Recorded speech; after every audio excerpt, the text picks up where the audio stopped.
Good morning, everyone. I will begin by calling us to order and introducing myself. My name is David Toston. I am the chair of the commission and very pleased to be with you virtually today. Before we jump into our agenda, there's an announcement that I would like to make regarding our response to COVID and our virtual environment. With the COVID-19 pandemic, we are facing unprecedented times. The ACSE meeting logistics will follow Governor Gavin Newsom's March 17, 2020 executive order, N-29-20, which allows state bodies that fall under the Bagley-Keene Open Meeting Act to hold public meetings that are covered by Bagley-Keene with web conferencing and audio conferencing. In compliance with this order and for the safety of commissioners and the public, the ACSE meeting is a video conferencing meeting with a live webcast. Later on, we'll be sharing instructions how the public can submit their comments. And I would remind all commissioners as we're interacting, please keep your mics muted until there's time for discussion, and we'd ask that you raise your hand via the Zoom feature. And Vice Chair Hayes White will be monitoring and facilitating commissioner comments. With that, Aaron, I will transition to you and ask you to introduce yourself and begin the roll call. Hello, everyone. My name is Aaron Christensen. I am the staff support from CDE for the commission, and I'll go ahead and go through the roll. Commissioner Andrus. Commissioner Hamilton.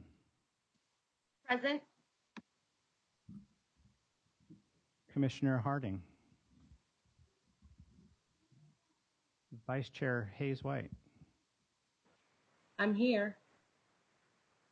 Commissioner Jocham.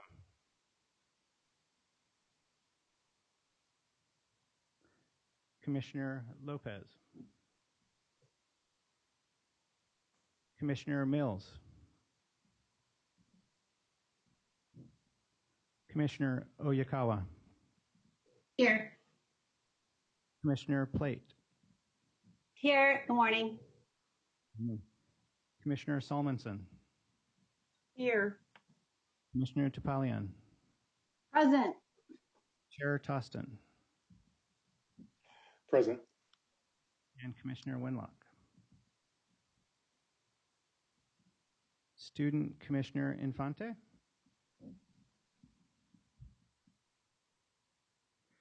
And Assembly Member Honorable Jim Frazier. Present.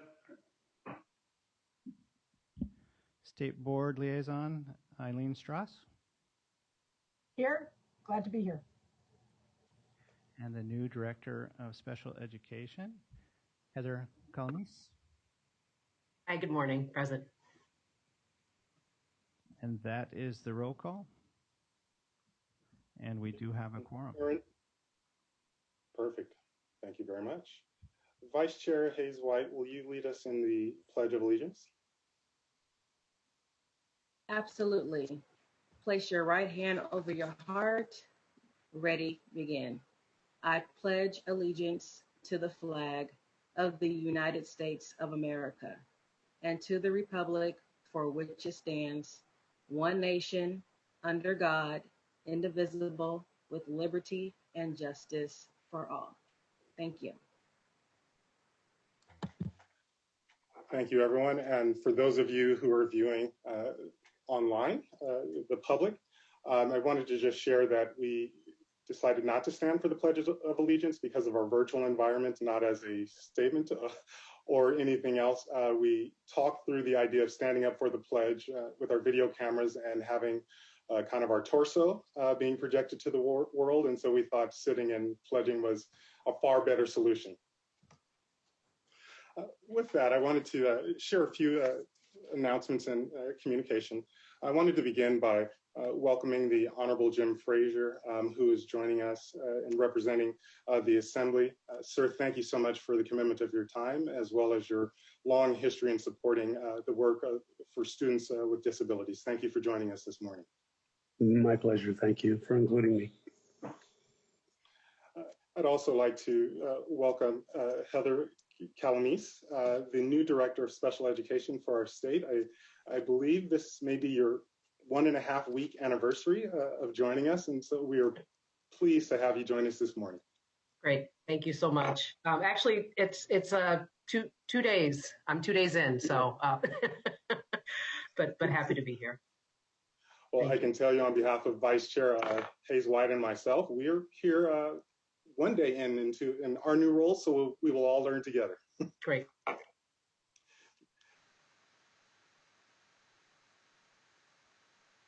Thank you.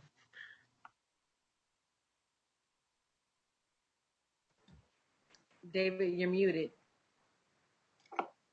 Thank you. I'm sorry. I was sharing just some initial opening comments that it's been a very eventful 6 months since we were last together in person, obviously starting with COVID, and then our national focus and reckoning around social injustice. And for me, that underscores our work in a very important way at this time in history. In prepping for this meeting, Havanya and I reviewed some of the previous phenomenal chairs, Gina Plate, Kristen Wright, and Summer last year, and seeing how they opened their first meetings. And I'm a little saddened that Summer couldn't be here today. But last year, Summer in her first meeting as chair shared that her priority and focus would be meeting the needs and discussing how we can support sites and site leaders and educators. And true to her word, under her tenure as a leader, we spent a lot of conversation and time talking about how the policies that we were advising and supporting impacted site principals and educators. And so true to her word, Summer can't be with us today because she needed to focus on her site as it is the first day back for teachers as they are embarking on distance and hybrid learning. And so she definitely needed to be there. And so in line with past chairs who share some initial thoughts around their vision and focus for the commission, I wanted to start with kind of how I see our roles. And it stems from a conversation, the first conversation that Vice Chair Hayes White and I had together. Although the bylaws articulate specific responsibility for the chair and vice chair, it's important to me, and I asked Havanya if she would be willing to allow me to lead side by side with her, despite our respective responsibilities, because there's lots of work to do. And I'd also want to extend that invitation to the other commissioners and liaisons and our teammates at CDE, that we work together side by side, and that Vice Chair and I will take our responsibilities seriously and fill our roles to ensure that our meetings happen and are facilitated smoothly, and that we represent the commission well. And we'll also be asking you as commissioners to be involved in representing the commission and lending your voice, experience, and background to representing us and being present throughout the state, even though we are physically distanced. I close with a brief kind of riddle or story that came across my desk. And it's 5 birds are sitting on a fence, and 2 of the birds decide to leave. And so the question is, how many birds are left on the fence? The first answer, that I came up with was 3. But in reality, there were still 5 birds on the fence, because deciding to do something isn't the same as taking concrete actions to make it happen. And for years, we have made decisions about the success and achievement of our students with disabilities, and we've talked about decisions to improve in those areas. I believe and would posit that this is the year that we can begin taking concrete actions that allow us to move forward for students with disabilities, as well as issues of social justice and equality. And so as we start our first meeting, that would be my call to you as my fellow commissioners and those of you who are joining us from the public, that we all work side by side to make concrete actions and take steps to reform and improve and advance causes of equity for our students with disabilities. So those are kind of my opening comments and thoughts as we enter into this school year. And as education or public education is rethinking education and trying to ensure access as a result of COVID, I think our primary role will be ensuring and advising that we are implementing plans that meet the needs of all students as opposed to working through our student population categorically. Because past practice in history has shown us that if we don't begin planning for the needs of all students, it takes a very long time, and it appears, based on our history, to be impossible to do it after the fact. So thank you all, and I look forward to working with you.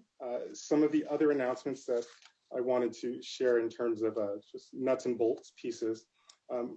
This meeting will be a 2-day meeting, and that follows our kind of past practice of meeting on 2 days. We will be shifting to 1-day advisory meetings in line with all of the other state appointing bodies, or the state board and the commissions. It allows for adherence to the CDE guidelines for staff and access to the buildings at this point. So until we're able to resume physical meetings, we will be transitioning to 1-day commission meetings. The Operations and Planning Committee met this morning, and we will be working with CDE staff to adhere to a 1-day meeting on Wednesdays that are virtual meetings until further notice. And we'll be trying to plan the agenda to ensure that we can move through discussions and deliberations efficiently, at the same time ensuring that we're not shortchanging any topic that needs to be discussed. Aaron or Vice Chair Yvonne Hayes White, were there any other announcements that needed to be made this morning? No further announcements. Not aware of any. Sorry. Can I make one? Yes. Yes, please. So just on behalf of the state board, thank you all for being here today. I'm the chair of the screening committee, and in the fall, we always open any of our commissions that have open positions, and there will be several on ACSE. And so just so you know, next week will be the posting of open positions for all of our commissions, and it closes in early October, and we screen late October to try to appoint in November at our board meeting. So I just would ask you, if you have colleagues that you think would be great for any of our commissions, particularly this one, please reach out, ask them to apply. Your service has been amazing, and some of our commissions can be reappointed and some don't. There's instructional quality commission, special ed, the commissioners, the practitioner advisory that advises on accountability, and the charter school advisory. So all of those have openings. So please look for that and share with any of your colleagues. Thanks. Thank you, and we will make certain to do that. Aaron, any announcements from the division regarding nuts and bolts or facilitation of the meeting? No nuts and bolts, just a reminder to use the raise hand feature so that we don't talk over each other and that the interpreters can therefore clearly state what's being said. Okay. One last request from me. As we are having presenters, typically if we are in person at the end of their presentation, we would all be able to say thank you or applaud where appropriate. Given that we'll be muted, I would ask that you follow my example. I will be signing thank you to all of our presenters as a way to acknowledge their time. And I would ask that you do the same so that we as a commission demonstrate our appreciation to the presenters who have taken time out of their professional responsibilities to be with us. Vice Chair Hayes White, would you please review the agenda for us? Yes. I would like to draw your attention to items number 1 and items number 6.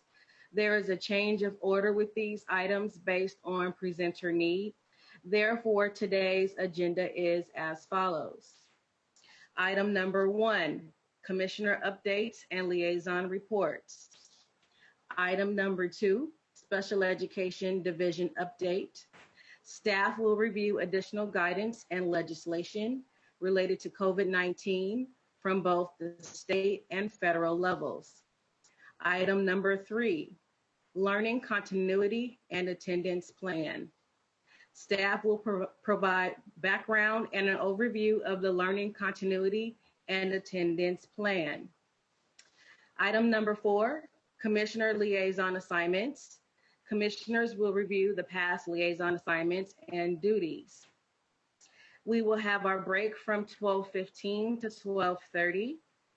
We will enter into item number 5, State Special Education Director's Report, an update focusing on the education of California students with disabilities will be provided.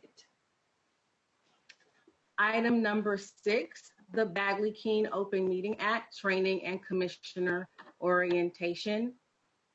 The Legal Division will lead a training on the requirements of the Bagley-Keene Open Meeting Act. And lastly, item number 7, general public comment. We will adjourn our meeting at 1:45 p.m.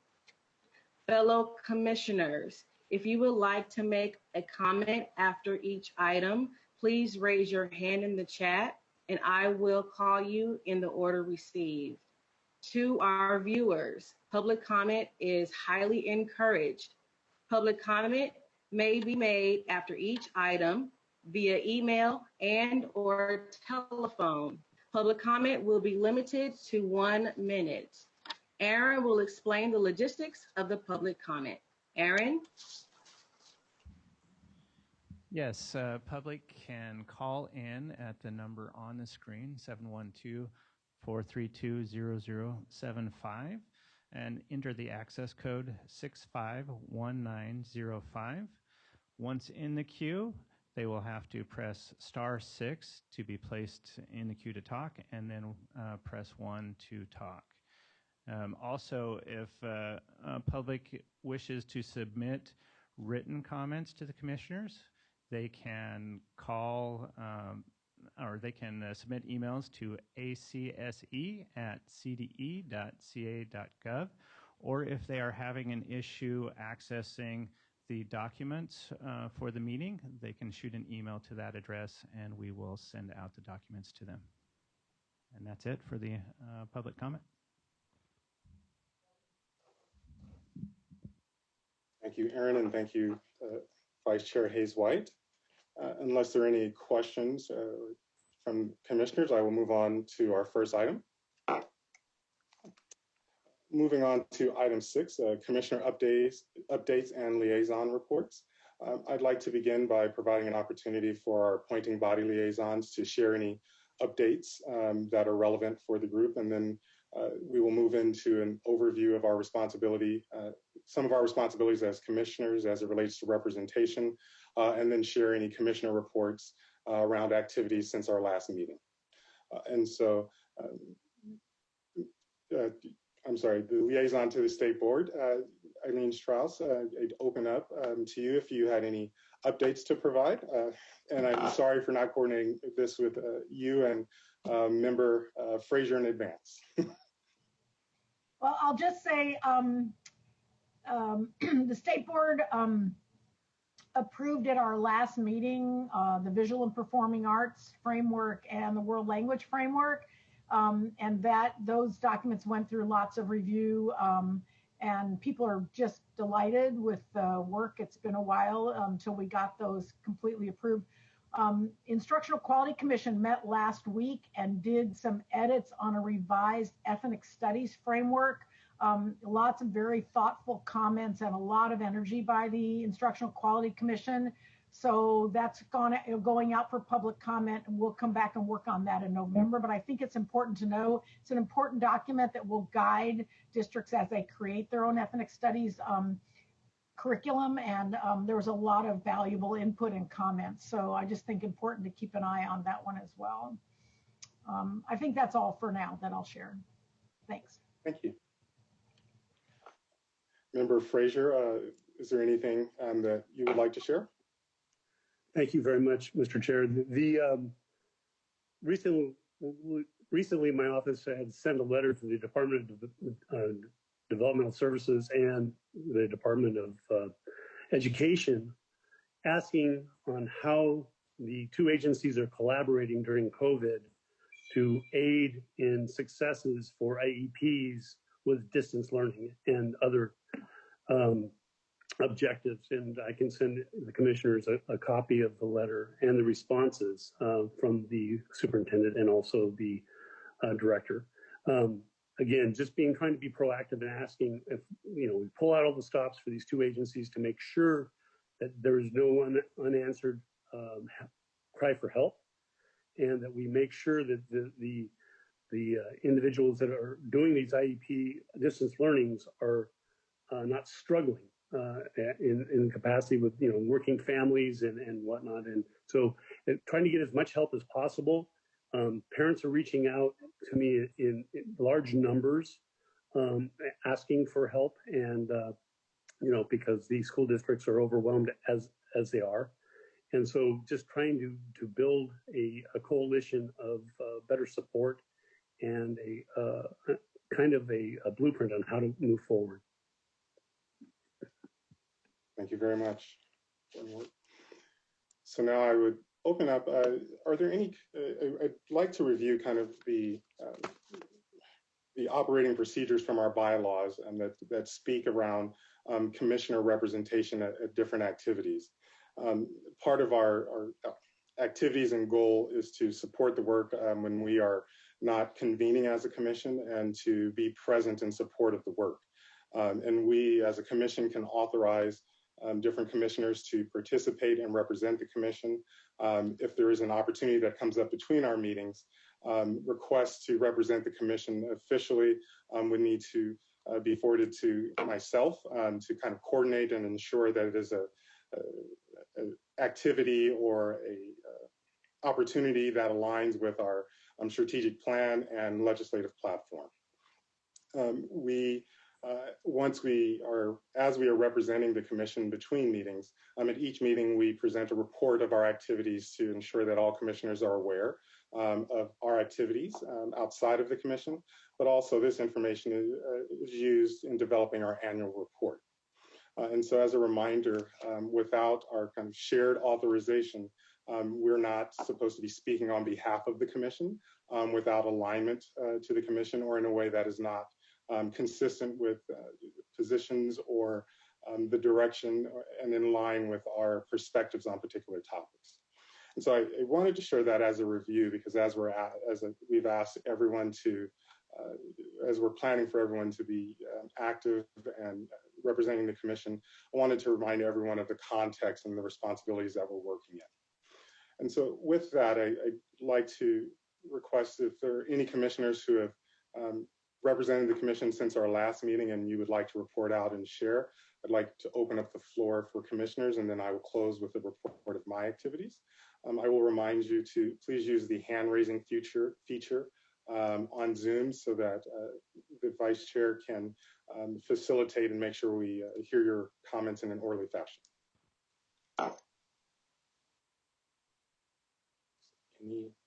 Any commissioners seeking to report out on activities?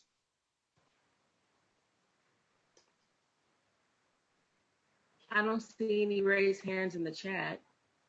Gina has physically raised her hand, so I will virtually raise it on her behalf. Thank you. Good morning, everyone. Sorry I could not find my little hand quick enough. Thanks so much, Chair Tostin and Vice Chair Hayes-White. You're doing such a great job. Really appreciate the way you've kicked us off this meeting. One item I wanted to just point out, I got the opportunity to represent the Commission at the Mental Health Oversight and Accountability Commission's Foster Care Model of Care Working Group. And it is an arm of the CalAIM Working Group, which you probably remember is an effort to bring together the mental health, Department of Healthcare Services, and education as we think about serving students. And we've been meeting virtually, of course, in this moment, but I'm really excited about the participants from the foster care and mental health and DHCS worlds coming together, thinking about the best way to provide wraparound services to students, and having schools right there at the center. So excited to be a part and happy to share materials if that's an area of interest for anybody. So thanks. And then just want to applaud the department in the transition of our director, Wright, moving to Sac County. such a loss, but so excited. New director, Calamisi, welcome. Excited about your experience. And Shiloh, Stacy, Aaron, the work that you've been doing is just, I know you've been carrying a lot. So on behalf of the commissioners, I think it's safe to say thank you for what you've been doing in this transitional moment. So that's it. Thank you, Commissioner Plate. Scanning the internet for any additional comments. Well, I would like to share a few activities. One very exciting activity I'm proud to have represented us. On a Saturday morning, or actually it started on a Friday night, I received a communication from the leaders of the Supporting Inclusive Practices Project, Kevin Schaefer and Kristen Brooks from the Riverside County Office of Ed. Kevin is with the El Dorado County Office of Ed. And they alerted me of a training that was being hosted by the Tuolumne County Office, the Superintendent of Schools. And so I was very pleased to join a professional development opportunity on a Saturday morning. And the focus of the PD was to align inclusive and equitable opportunities for all students, pre-K through post-high school or post-secondary throughout the region. They've been focusing on a universal design for learning implementation plan. And they have included lots of district staff, general educators, as well as special educators. And I can tell you the engagement and excitement was palpable over Zoom on a Saturday morning. And I was taking a walk, walking the dog and listening in and participating. And it was hard to get a word in as kind of an interloper or someone who crashed the party because of all of the engagement and questions and collaboration that was taking place.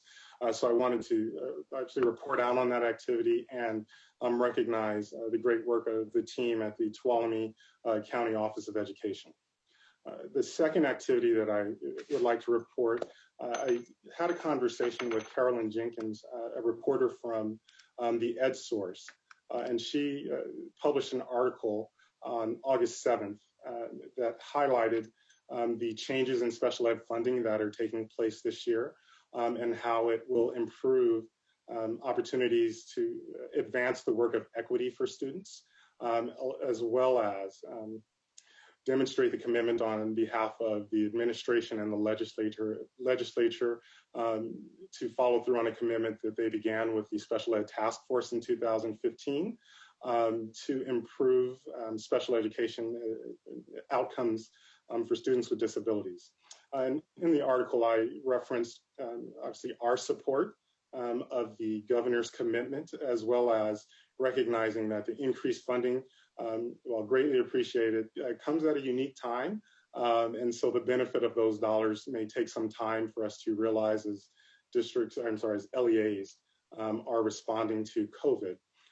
But following through on that commitment and in the midst of the pandemic and everything else is going on, has been consistent with the administration's focus on the needs of students with disabilities. And so I can certainly send out that article. Is also online at the EdSource website, should anyone have an interest in reviewing that article. And so as we move into the period between now and our next meeting, I would ask each commissioner to begin searching for opportunities to represent the commission and support the work of educators throughout the state.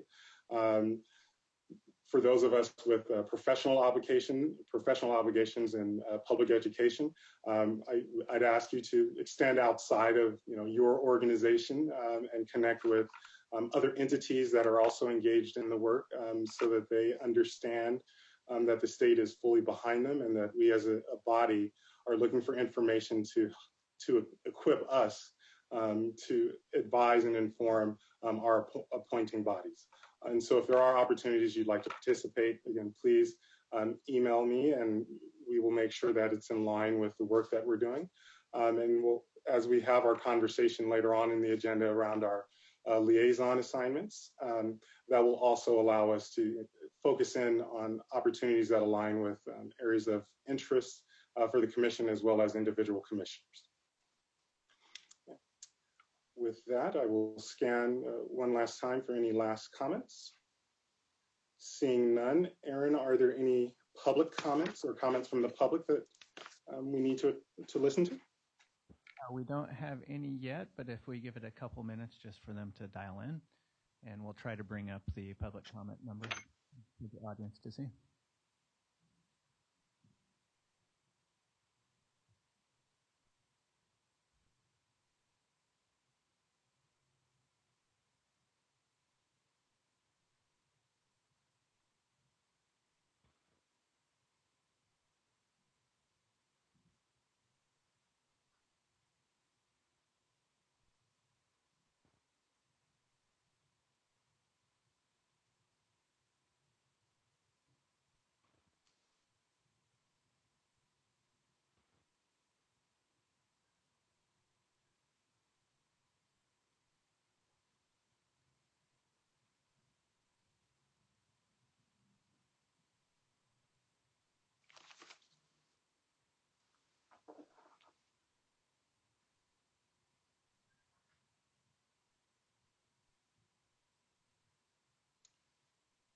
So I will make one last kind of nuts and bolts announcement while we're waiting for anyone to join us if they choose to.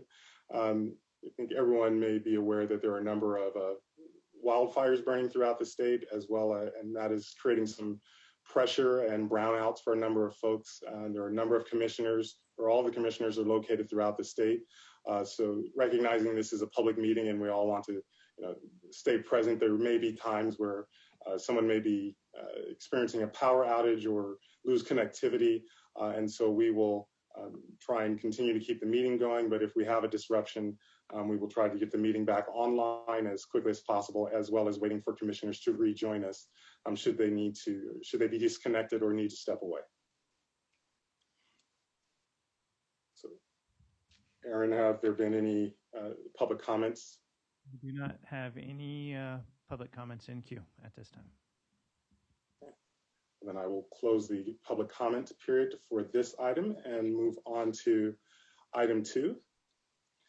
Item 2 is the update from our special ed division. And as Gina shared in her comments before I talk about the content, I would also want to highlight the transition from Director Wright to Director Calamisi has been seamless, and I think reflects obviously the leadership of the state superintendent, but also the leadership and quality of the staff working in the division. It has been smooth. There have, in the midst of COVID, been totally blown away with the level of support and responsiveness by the team and all sides, staff who support the commission, FUMTAs who are supporting LEAs going through the various monitoring cycles, our teammates in the fiscal side of the house, early learning, and just across the board have been so responsive from the special ed division. And so as we move into this update, I wanted to acknowledge just the work of the team and our extraordinary appreciation for your continued awesomeness. And so again, welcome to Shiloh Burseril and Stacy Whedon, who will be providing us an update on CDE's activities and response related to COVID, as well as an update on the state performance plan and indicators, as well as the annual performance report. Shiloh and Stacy, thank you for being with us, and I will turn it over to you, Stacy. Perfect. And thumbs up if you can hear me. Just want to make sure. Awesome. Perfect. Well, good morning, esteemed chair, vice chair, and commissioners. Really happy to be here with you. My name is Stacy Whedon. I'm an education administrator in the director's office in the special education division, working on some statewide policy issues. And I'm going to provide sort of a brief run through of some of the guidance documents and resources that have been published at the federal level and state level since our last meeting. And again, there's a lot of links included in this PowerPoint. So my hope is that the commissioners and the public are able to kind of click through and read some of the rich information that's included. And I would be remiss, I'm so happy to have Assemblymember Frazier here. I know that he and his staff have been such great partners in working on services to students with disabilities and keeping us accountable, keeping us focused, and making sure that our students are successful. So very happy and fortunate to have him here with us today. So I'm assuming Erin's going to drive for me. So next slide, let's move to the first slide. Thank you. Okay, so I'm going to run through some federal guidance that's been published. So the federal guidance comes from our Office of Special Education Programs from the U.S. Department of Education. So they issued a series of question and answer documents in late June, early July. So these first two that I have linked here, one was released on the 25th of June, one was released on the 26th of June, and those cover some funding flexibilities for IDEA funding. It's kind of really in the weeds, not stuff that I'm very fluent in, but a lot of the fiscal flexibilities for LEAs in the state and how we can use funding during a COVID-19 environment. So let's move on to the next slide. Okay, so then on June 30th, the Office of Special Education Programs issued a question and answer document that covered some of the Part B, and Part B is ages 3 to 22 under IDEA. So it covered some of the procedural safeguards in a COVID-19 environment, and it addressed issues such as the acceptability of electronic signatures. It covered, there was a question and answer about prior written notice. Notably, in that Q&A document, OSEP sort of reiterated their commitment and their intent that our local educational agencies or school districts make sure that parents are informed about how related services in special education are going to be provided in a remote environment. So there's that language in there as well. So that's a good document to read through. And then on July 6th, they issued a Q&A document that addresses IDEA Part C evaluation timelines. So that is for our littles, that's for the transition from 0 to 3 over to the school district 3 to 22. And so that was specific to Part C. There hasn't been a sort of companion document that addresses the Part B evaluation timelines. So there's that as well. Next slide. So a couple websites on the federal level that I just wanted people to be aware of. All of those Q&A documents that I just ran through really quickly are available at that first link on the U.S. Department of Education's website. And you can see all of their policy documents if you click through that link. So that's really useful to know. And then the second link is OSEP did a great job at sort of culling and cultivating a lot of resources, helpful resources and information. And they established a webpage devoted to continuity of learning in a COVID-19 environment. So that's that second link. And it's really useful. It's organized by topic area. And recently OSEP conducted a series of webinars at the national level that covered continuity of learning and resources for parents, for teachers, strategies for providing services and education in a remote environment. So those are archived on that website as well. Really encourage people to click through, watch those webinars because that's some great information. So next slide. Okay, so state guidance. So what happened since we last met? We got a budget, and it was, jam-packed and really demonstrated the commitment of the administration and the legislature to special education in a lot of different ways. But I'm going to run through, so the budget, is huge, but I'll run through the provisions that impact special education specifically. And there is a summary document that we released, the Department of Ed released. There's a link to that right there. It's posted on the CDE webpage under official director's letters, but that's the direct link to the guidance that we put out. And that guidance basically runs through, it's a summary document that pulls out all the provisions that impact special ed related to distance learning. So it's a really good document to just run through so you can see how that played out for special education, how it impacts our programs. But very notably, SB 98, so Senate Bill 98 was the Education Omnibus Trailer Bill. So with the budget, we have the budget bill, and then we have implementing legislation is what we call it. And so SB 98 was implementing legislation. And that it amended 56345 of the Education Code and created a new requirement that IEPs include a description of the means by which the IEP will be provided under emergency conditions as described in Ed Code 46392. And that Ed Code basically runs through emergency conditions. So it includes an epidemic, fire, flood, earthquake, in which instruction or services or both cannot be provided to the pupil either at the school or in person for more than 10 school days. So obviously this was in direct response to the situation we're in. And the intent of this requirement is that in the context of the IEP process, that school districts have meaningful engagement with families about what's going to happen in the event of an emergency, such as COVID, when we have to pivot to distance learning. So that conversation will now happen within the confines of the IEP. This is actually next slide. I think it's on the next slide.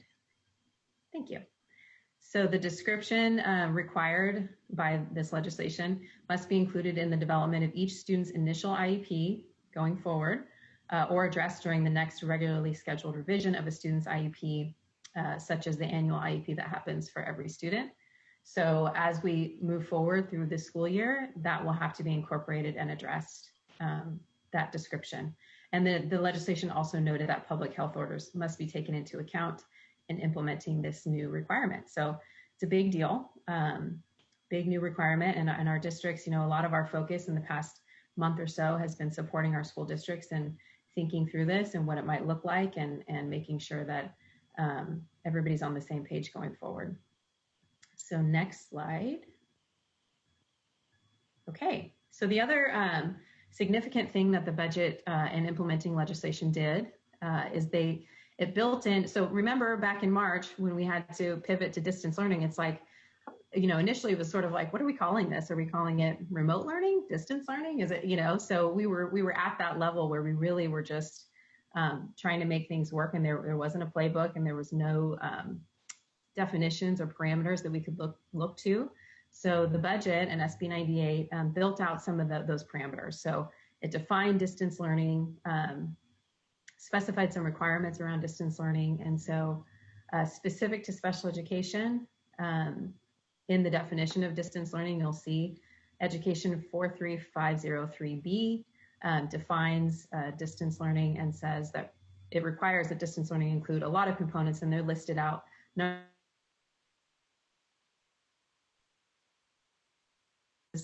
Any other services required by the IEP with accommodations necessary to ensure that the IEP can be executed in a distance learning environment.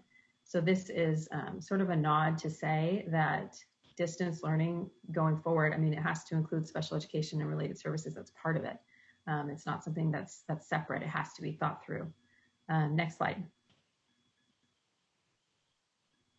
So the other, and I'm not going to go into too much detail because I know that our partners in the next item are going to go through this in more depth, but of note, SB 98 also established the requirement for a learning continuity and attendance plan. And this is in lieu of the LCAP this year, even though that the acronym is the same, LCAP, Learning Continuity and Attendance Plan. So we call it the LCP, and you'll see that in my slides that we call it an LCP just to avoid the confusion. But it established the requirement that districts develop a learning continuity and attendance plan for this year. And there are a lot of requirements built into that. The school districts have to adopt the learning continuity and attendance plan by September 30 of 2020. And you'll see in the second bullet, the LCP must include what additional supports will be provided for people with exceptional needs served across the full continuum of placements during the period in which distance learning is provided. So this is sort of, this provides an opportunity for districts to meaningfully plan for how they're going to support students with disabilities in a distance learning environment. And in fact, they have to specify in the plan what supports they're going to be providing and how it's going to work. And as you know, it differs based on the local context and public health orders. And so this is where they sort of write down what they're going to do given their regional context. So next slide. So the budget also provided, I know that we are, all very in tune and concerned with the possibility of learning loss through this time and any sort of regression. And so the budget acknowledged that is a concern and actually provided funding specific to mitigate learning loss. And you'll see Ed Code 43509 specifies that in that learning continuity and attendance plan, they describe how federal and state funding will be used to support the efforts described in the plan, including how they're going to use funding provided pursuant to Section 110. And that section specifies that certain funds shall be shall be used for activities that directly support pupil academic achievement and mitigate learning loss. So this is all to say that there was an acknowledgement that this is a concern and that school districts and local educational agencies across the state were provided funding to think through, assess for learning loss and address learning loss and try to mitigate that as much as possible as we continue in a distance learning environment. So I think that is it, right? There's no more slides. If there's a slide, click to it, but I think that's the last one. And I think I probably will punt it over to Shiloh, but I do want to add that, you know, we do acknowledge that the need for guidance on so many other fronts is great, and that this situation that we're in continues to evolve. So we have, you know, we want to be responsive, and we'd love to hear from you, commissioners, on what you're hearing from the field, from your own perspectives and lenses, so that it can inform our work going forward in answering questions as best we can. So I don't know if, Aaron, you want to bring in Shiloh, or if you want public comment on this item. Aaron and Stacey, actually might suggest that we pause, and if there are any questions or comments from commissioners on the content that Stacey just shared, let's have that conversation and then move into Shiloh and then do the public comment at the end of both presentations. Okay. So any questions for Stacey around the slides that she shared from commissioners? And I'll remind you, as you're thinking of any questions that you might have, to please use the hand raise button. As a reminder, if you click on participants in Zoom, it will give you a list of participants and then the option to raise your hand. So to get us rolling, one of the questions, I'm sorry. I do see a hand raised. Okay. Commissioner Talapian. Okay, thank you so much. I know that the CDE is working really hard because you guys are getting questions from everywhere and trying to take all that information and trying to come up with something with also, you know, that is doable for the public school system and the charter schools and for all our students and families. I know that one of the things that we're always getting bombarded with is the question of, do we need to send out assessment plans? Because I know that the information that you provided has to do with if a student does have an IEP, but what about if the student was in the process of an IEP or at this time the parent would like an assessment plan? What does that look like? Do the timelines, are they stopping? Are they not stopping? I know the state and the Fed had different, you know, information, but I think the public is more concerned about what's going on with the assessments right now. And I know different school districts are assessing using the health guidelines, but what happens for the school districts who are not assessing at this point, and parents are requesting assessments as well? Good questions, and we are aware. I mean, we're getting a ton of questions similar, and I knew this question was going to come from you about it because I said it last time too. Yes, I mean we get this all the time, and I think you know I want us all to be on the same page because I think there's something about that if we all see the same message out there. So that's right. So I want to be clear about one thing, which is that assessments should be happening. So there should be no, federal law was not waived. I understand that that's sort of a blanket statement, and there are a lot of nuances and complexities in that, but assessments should not be unreasonably delayed for students at this point in time. So we understand that there's some confusion, particularly around the provisions in Senate Bill 117. We're working on that with the legislature to try to clarify that for the field. So we acknowledge that that's a great need.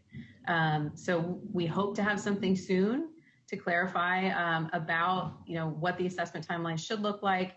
But at the end of the day, we as a department do not want to see that students aren't being assessed for certain reasons. There will always be caveats to that. It's very, very often on a case-by-case basis. There are always extenuating circumstances, but as a blanket matter of policy, we don't want to see extensive delays in assessments happening. So that doesn't kind of answer your question, but we understand. What I can tell you is that we completely understand. We're aware of all the questions. We're aware of the confusion. We're aware of the need for guidance on that particular issue.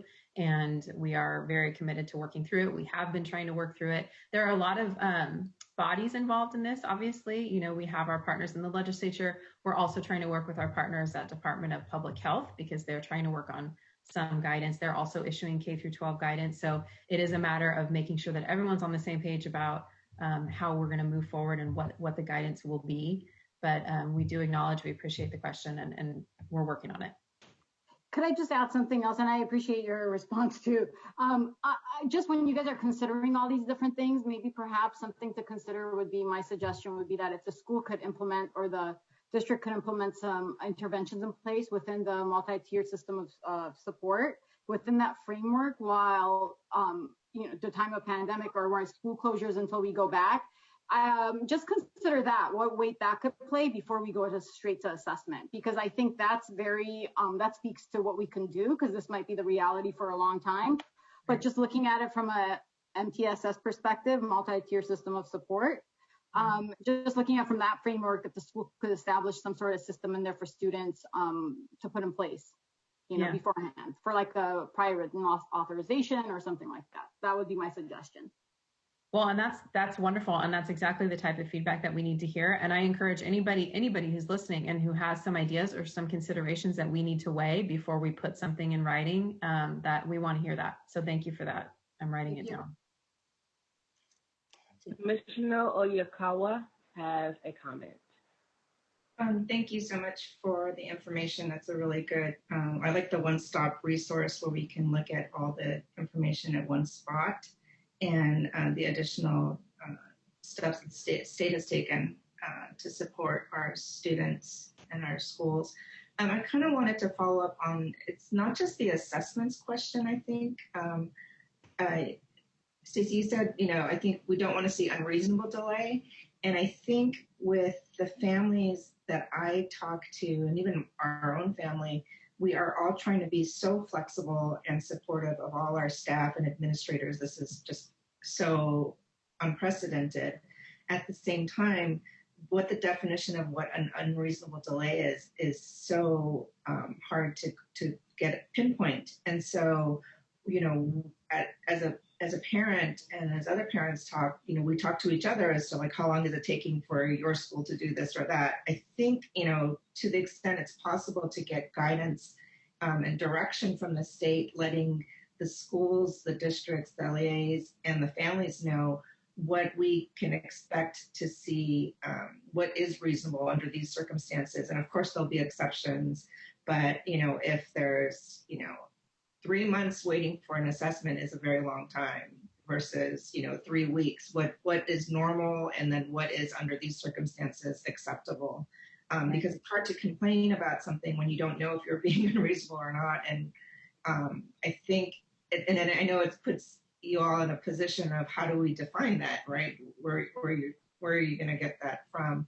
But maybe, you know, because you can reach out to all the different players and all the stakeholders to get input on what that could look like. I think it would really help families to be able to see, okay, you know, this is more typical of what we should see today. And, you know, I know that target is always moving, but I think it would be very helpful, along with this other guidance that has been set out, to get some sense of what timelines should be looking like. You know, and things like assessments, there are questions about, well, should it be in person or not? When is it appropriate? You know, and I know, again, with lots of built-in exceptions and caveats and whatnot, but just something that we can all look to see a single source of information would be extremely helpful. But thank you for your work. And you guys have been doing an amazing job.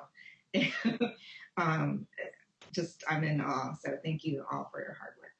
You're very gracious, and I appreciate that. And I, you know, we are trying, you know, we're working around the clock. We're trying the best we can. And I know that it's never going to be good enough, you know, for me. So I appreciate your acknowledgement of the work. We are working hard, and we understand the need for guidance. And so part of providing guidance at a state level is that we are constantly trying to gauge the need for when we need to define parameters for folks and when we don't. And so this is a situation where, and I'll tell you, our superintendent is very committed to this issue in particular, and really wanting to lean in and dig in to understand what is this looking like for all of our school districts across the state, because it does run the gamut, to gauge exactly that. What is reasonable? What's happening out in the field? What are some of the barriers that you're experiencing as far as your local public health orders, or how that factors in? Like what is it, so that we can try to gauge and provide that guidance that seems reasonable to us. There will always be those situations that may need to be addressed through an individual complaint, but to the extent that we can mitigate that and provide some guidance and clarity so that things run a little bit more smooth and everybody can be on the same page, like you said, we certainly want to do that. And so we're trying to dig in, and we're seeking this information and appreciate the information. And so thank you for that. So we have 2 hands raised, Commissioner Costin, then Commissioner Solomonson. Kimberly, why don't you jump ahead of me, and then I'll transition us to Shiloh's presentation, assuming there are no other comments. Thank you. I'm hoping you can hear me. I want to make sure my audio is working. Okay, I'm having a little issue. I want to say thank you so much for the update. And I also wanted to say I have appreciated all of the efforts to, quite frankly, not move away from the accountability that we have for our students with disabilities. I do think if we are going to pause our educational responsibilities to get our feet under us, then we do that for all of our students. But that when education restarts for our children in this great state, that it restarts for everyone, and that we be extremely cautious, that we don't absolve ourselves of the responsibility that we have to our students who really need us the most, and that we make sure that we're really framing our questions in how do we do this, and not if we should be doing this. I think that we have to just be very cautious not to move away from our responsibilities. And I think I just have appreciated the work of this group and our legislators that are really trying to hold firm to those responsibilities that we have around our kids. It's a very slippery slope, I think, when we start considering moving away from those responsibilities, because it's difficult. And this is this is a lot of difficult work. And so I just want to say thank you to everyone who's really thinking about the how, and kind of holding tight to the idea of, you know, should we or should we not? I think that can be a dangerous a dangerous subplot if we start asking ourselves, you know, do we need to do this? And so I just have want to say thank you, and have us be thoughtful as we move forward, that we're continuing to look for those best practices and continuing to look for the bright spots out there, because there are districts and SELPAs and states who are doing this work, and we have frameworks and blueprints out there available to us. And I think we need to continue to look for that as guidance to get this done. So thank you. And so, I see no other hands raised at this time. Commissioner Costin, you have the floor. Thank you. So, Stacy, has there been any discussion at the OSEP level around what accountability will look like in the out years, given that we won't have data? Yeah, so that's also something that we just had a conversation yesterday, and Shiloh might be able to expand a little bit more about that. But we are in the process of trying to seek some clarity. As far as I know, we haven't received any sort of clear guidance or direction about, you know, what that will look like or how they want us to proceed as far as our APR and monitoring activities, especially given the lack of data that we're going to have this year. So we're going to proactively reach out and just try to, you know, push that conversation because it's so important. So I don't have any information. Shiloh may have more to add, but it's something, you know, that obviously we're very interested in because that's how we're monitored as a state as well. So we'll be pursuing that conversation for sure, and we'll be happy to circle back with the commission once we get some sort of nod or clarity. Thank you. And I, you know, agreeing with all of Commissioner Solomonson's comments, I think the importance of accountability. If at a federal level we receive some flexibility or reduction in accountability or waivers, I believe it's a worthy conversation for us as a state to maintain a level of internal accountability to focus on how we can do this as opposed to what don't we have to do for the next couple of years. Agreed. Thank you for that. Thank you. So, Shiloh, I will turn it over to you, and very excitedly turning it over to you. Yeah, thank you so much. And David really set up everything I was about to say, so that's really perfect. I swear I did not plant him in this process. I actually do not have a PowerPoint to share because as I was developing the PowerPoint, I don't have the pieces. It ended up being a lot more question marks than we had because there's a lot of unknowns that we have right now. So good morning, commissioners. My name is Shiloh Duncan Bessriel. My permanent job is the data administrator for special education in California here. And I am currently the interim associate director as we transition the leadership here at the department in the special education division. So I'm just going to walk you through some of the current questions that we have that we are working through. So the current APR, which we would normally be bringing to you in October, has a very large question mark next to it because most of the data that you would use to submit that report is actually either not available or truncated. And so our question to the department has been for a little while now, what is your expectations in this submission? And we haven't heard anything. We are going to send, I think, a more directed letter to the U.S. Department of Education soon that says we need guidance about how we are going to submit the current year annual performance report. And so my hope is by the time we come back in October, I will at least have some more information. But you should be aware that our current data concerns affect indicators such as our assessment indicator, for which we have no statewide assessment data this year. It will also affect our suspension indicators. And so because we have truncated suspension data, because we don't have very much suspension data after the closure of school sites in March. And it will have potentially long-lasting effects onto our disproportionality calculations because we do use that data for that purpose. So I think there's a little bit more questions than we have answers to at this point, but I'm hoping when we come back in October, we will have more answers available to us from the U.S. Department of Education. Obviously, this report is key because it is one of the factors that ensures that we receive continued funding of our $1.2 billion grant from the U.S. Department of Education, and 98% of which will go directly to LEAs to serve students. So we really hope that we'll have some better guidance soon around that. Additionally, I would normally be bringing to you our updated annual performance report and state performance plan that goes from 2021 to 25-26. That would include new targets for that 6-year cycle. In February, the U.S. Department of Education published the packet for a 60-day comment period. We had expected that package a year before that, but they were delayed in submitting that package. And so we had extension targets for the 1920 federal fiscal year. And so they published the package, they did the 60-day comment period, they responded to comments, and then they they published another package for a 30-day comment period, which ended August 4th. And as you can see, that deadline kind of keeps pushing out.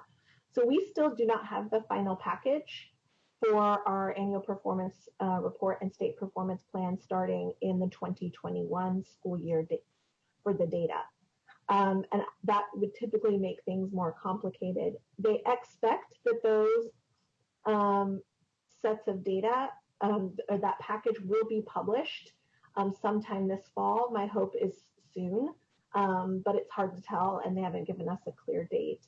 We do know that folks at the U.S. Department of Education are 100% virtually teleworking, and so obviously those things make it more complicated in the completion of these kinds of large packages. So we're trying to keep in mind those kinds of limitations. Once we have a final package, we can begin to put together a more complete set of targets. We have been holding stakeholder meetings to review potential options for targets, and those stakeholder meetings will continue, but they have not completed. One other small kink in the armor is that we would expect to submit the targets for the upcoming 2021 school year this upcoming February. But the U.S. Department of Education has informed us that they do not expect us to submit the targets until the first year of our data, which would be in February of 2022. So if you kind of imagine that, they're expecting both the targets and the first year reporting in the same submission, which is a little bit different than how it has been done in the past. And we would obviously prefer to have the targets before the first year of data so that LEAs understand what standard we're holding them to going forward. Because remember, we must publish individual LEA APR reports for every LEA in the state. And so it's important that we have the publication of some of those data points before we submit the report. So we're continuing to have conversations with the U.S. Department of Education on how we will move forward given the fact that they don't want us necessarily to submit targets yet. We might say, could we please do it a little bit early, or is there another way so that we might be able to help our LEAs know the standard for which we're holding them to. So that, in terms of their federal reporting, is where we stand. There's a couple of other things I would like to update you on. One pertains to data, and the other pertains to monitoring. So as you know, lots of our data was truncated beginning in March. We had fewer rates, lower numbers of suspension, and some of the other pieces of data were truncated. We're continuing to look at what the impact that will be. This year was our first year of data collection for restraint and seclusion, and I'm already getting lots of questions about what are you going to do with that data? How is it going to be analyzed? What is it going to look like? Obviously, Assembly Bill 2657 had some specific requirements for public reporting. However, we don't even know what the data looks like yet. So we expect that the data final submission date for this data would be August 28th, and then we would extract that data in a couple weeks after that. We would have the data for analysis. So it's hard to know what that data will look like. We do know that data will be truncated, but we don't know any comparison to what the data looked like before because we didn't collect it at the statewide level. So I imagine when we come back in October, I will be providing you also an update into that restraint and seclusion data so you all can understand what it will look like when we go forward and publish it to the public in November. And finally, in monitoring, there has been a number of questions about how CDE is intending to monitor districts given our current telework environment and considering that that we are not going to be traveling as much and that LEAs would prefer not having outside visitors in a distance learning environment. What would that look like? So one of the questions we're getting is what is monitoring going to look like?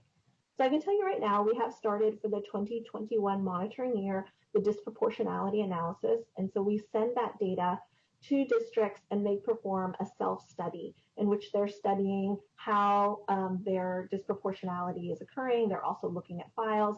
And then we also work with the LEA to make sure that their self-study is an accurate representation of what they're doing. Now, in addition to that, we would normally be at this period of time going out to districts to conduct pretty intensive reviews.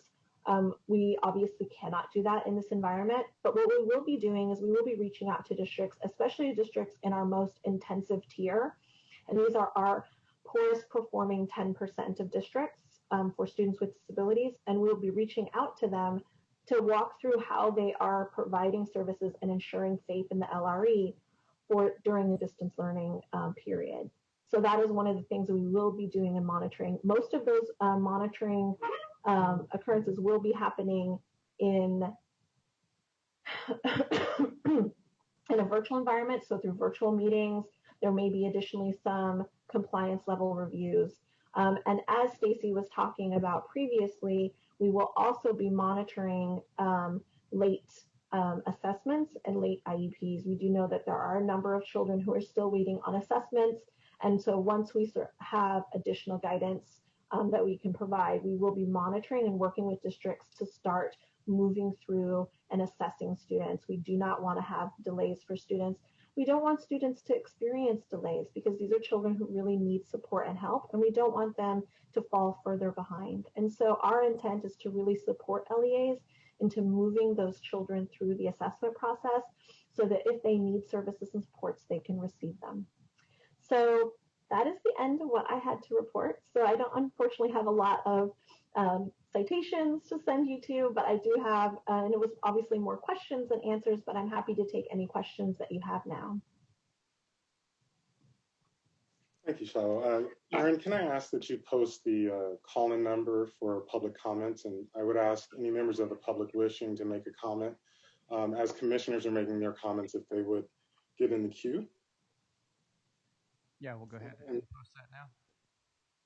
And we'll open it up for commissioner comments and questions. And again, please use the hand raise feature via Zoom so the vice chair can monitor our responses. I see no hands up this. Oh, one hand, Commissioner Talapian. Okay. So again, thank you so much for the information about assessment and how, you know, the CDE is also thinking about all this information. I think, again, just a suggestion would be just like you mentioned, reimagining how things are going to work is just reimagining also. And I agree with what Kimberly said regarding the fact that how are we going to service these students instead of not doing the assessments? It's just reimagining the way we're going to do these assessments at this time and taking those things into consideration because some of the different factors are exasperated. And just looking at the whole situation and just reimagining the way we would for validity and so we don't affect also disproportionality in that sense when we come back. So I think those are key things, just a suggestion, just to reimagine how the assessment's going to look. Okay. I think those are really good. Thank you so much. Thank you. So the question Commissioner Charleston, you have. So Shiloh, again, thank you for the information. Are there any concerns or anything that we might need to begin thinking about for the Fall 1 reporting for this year, given that, you know, the transition to CalPads and it's only our second year? Are there areas that LEA should be aware of, or questions we should be asking, or questions we shouldn't be expecting a response to right now? David, you brought up the CalPads thing. Yeah, so we are in year 2 of our CalPads transition, which does make things a little bit more complicated. We will go forward with our Fall 1 census count, which is the first Wednesday in October. I do believe it is the 3rd this year, October 3rd. And so we will be going forward with that process. It's hard to know exactly what are the concerns that are going to pop up. We did add a number of additional fields to help folks in this process. One of them is we did add a service location that was a virtual environment. So if folks are providing services virtually, they could report that on their services file. We did have a number of bugs that we are working through. Even currently, we're working through in the end of year submission, and we would expect that. One thing that I would say as you're kind of walking through this is don't wait until October to start looking at your data, or even November. Obviously, October, the first Wednesday in October is just the census date. That data will not be due until after the first of the year. But don't wait to start looking at your data now, because you will have, I think, a little bit less capacity, especially everyone working in a virtual environment, to ensure that data is accurate. And considering we won't have data in traditional ways, so we won't have last year's assessment data, and we know the suspension data is truncated, and in a distance learning environment, it's hard to know what the suspension data will look like next year. We want to consider how we can look at data that actually does exist and can be accurate for monitoring. So that would be timely IEPs, timely assessments, looking at pieces of the IEP that exist, which will help folks ensure that the data is accurate and we can use those data points for monitoring as opposed to the traditional data points that we are using. We have noticed that there, especially in the disproportionality analysis, there were a number of misreporting, especially when it came to charter schools who reported some of their data inaccurately and then were identified for disproportionality when the data just was wrong. And so that kind of thing can really help districts ensure that they are reporting correctly, and when we use that data for monitoring, it's accurate. Thank you. So I would ask commissioners, as we are interfacing with other professionals, that we would remind them that this is an unprecedented situation for our partners at CDE as well. And so I can already anticipate a number of calls to the team around how do you clear a certain error to submit the report. And so I think patience is also very important, as our teammates in the data division are learning as quickly as they can and communicating and guiding the field as soon as possible. And so I'm just remembering that we will all get through this and do no harm as we're trying to manage the bureaucratic components of our system. I really appreciate you saying that, David, because we know that there's going to be bumps along the road in our transition to CalPads. But I promise you, I keep promising this year after year for the 5 years that we've been planning this transition, is that once we get it right and we iron out all of our wrinkles, our data is going to be so much richer and better and more usable for both us at the CDE and for LEAs, because it will be tied to things like enrollment and assessments, and all of that data will come together, and it will be providing an accurate picture of what's going on in an LEA. And as I've said many, many times, I can't look inside the classroom of for every child. The only thing we have here at the state to tell the story of how LEAs are doing is their data. And so once we sort of get these wrinkles out, I feel really confident that our data is going to be really accurate and valid and reliable. But we do appreciate your patience as we're working through this, and our CalPads folks are having to learn the entire requirements around IDEA, which is obviously a challenge. So we do appreciate that work. I have been involved in special ed long enough to remember when we transitioned from Box Pro, that was on the 3 1/4 disc, to submitting our data through the internet. And the transition to CalPads was a lot smoother. So kudos to the team. Okay, thank you so much. I will let the team know. They'll appreciate that. So Aaron, I will open it up for comments from the public. We do have one public comment. And Mr. Van Korsel. Hi, thank you for recognizing me. I'm Sid Van Korsel from the Warm Line Family Resource Center. We're one of the PTIs in California. And I appreciate the hard work that CDE and all the LEAs are doing in this unprecedented time. But my question is for Stacy. And I don't know if she's still on the call. I appreciate your thorough update. As you can imagine, the PTIs are being swamped by calls from parents who are frantic about the assessment process. Can you give us some idea when that guidance might be available so we know what to tell parents? Thank you.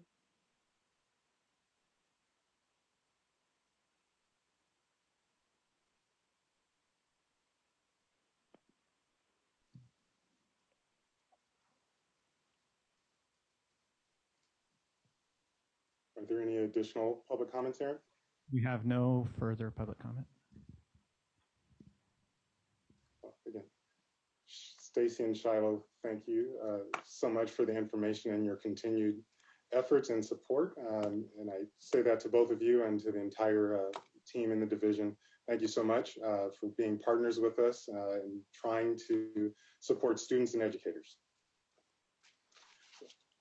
Moving on to our next item, we will be joined by Joshua Strong, an education administrator with CDE, the System of Support Office, and Radine Garola, an education program consultant with Local Agency Systems and Support Office.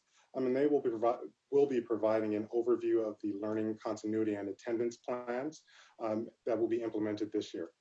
Thank you both for joining us. The floor is yours. Thank you very much, Chair Totson, and committee members. Thank you for having us here today. My name is Joshua Strong. I'm the administrator within the let's see, what am I administrator of?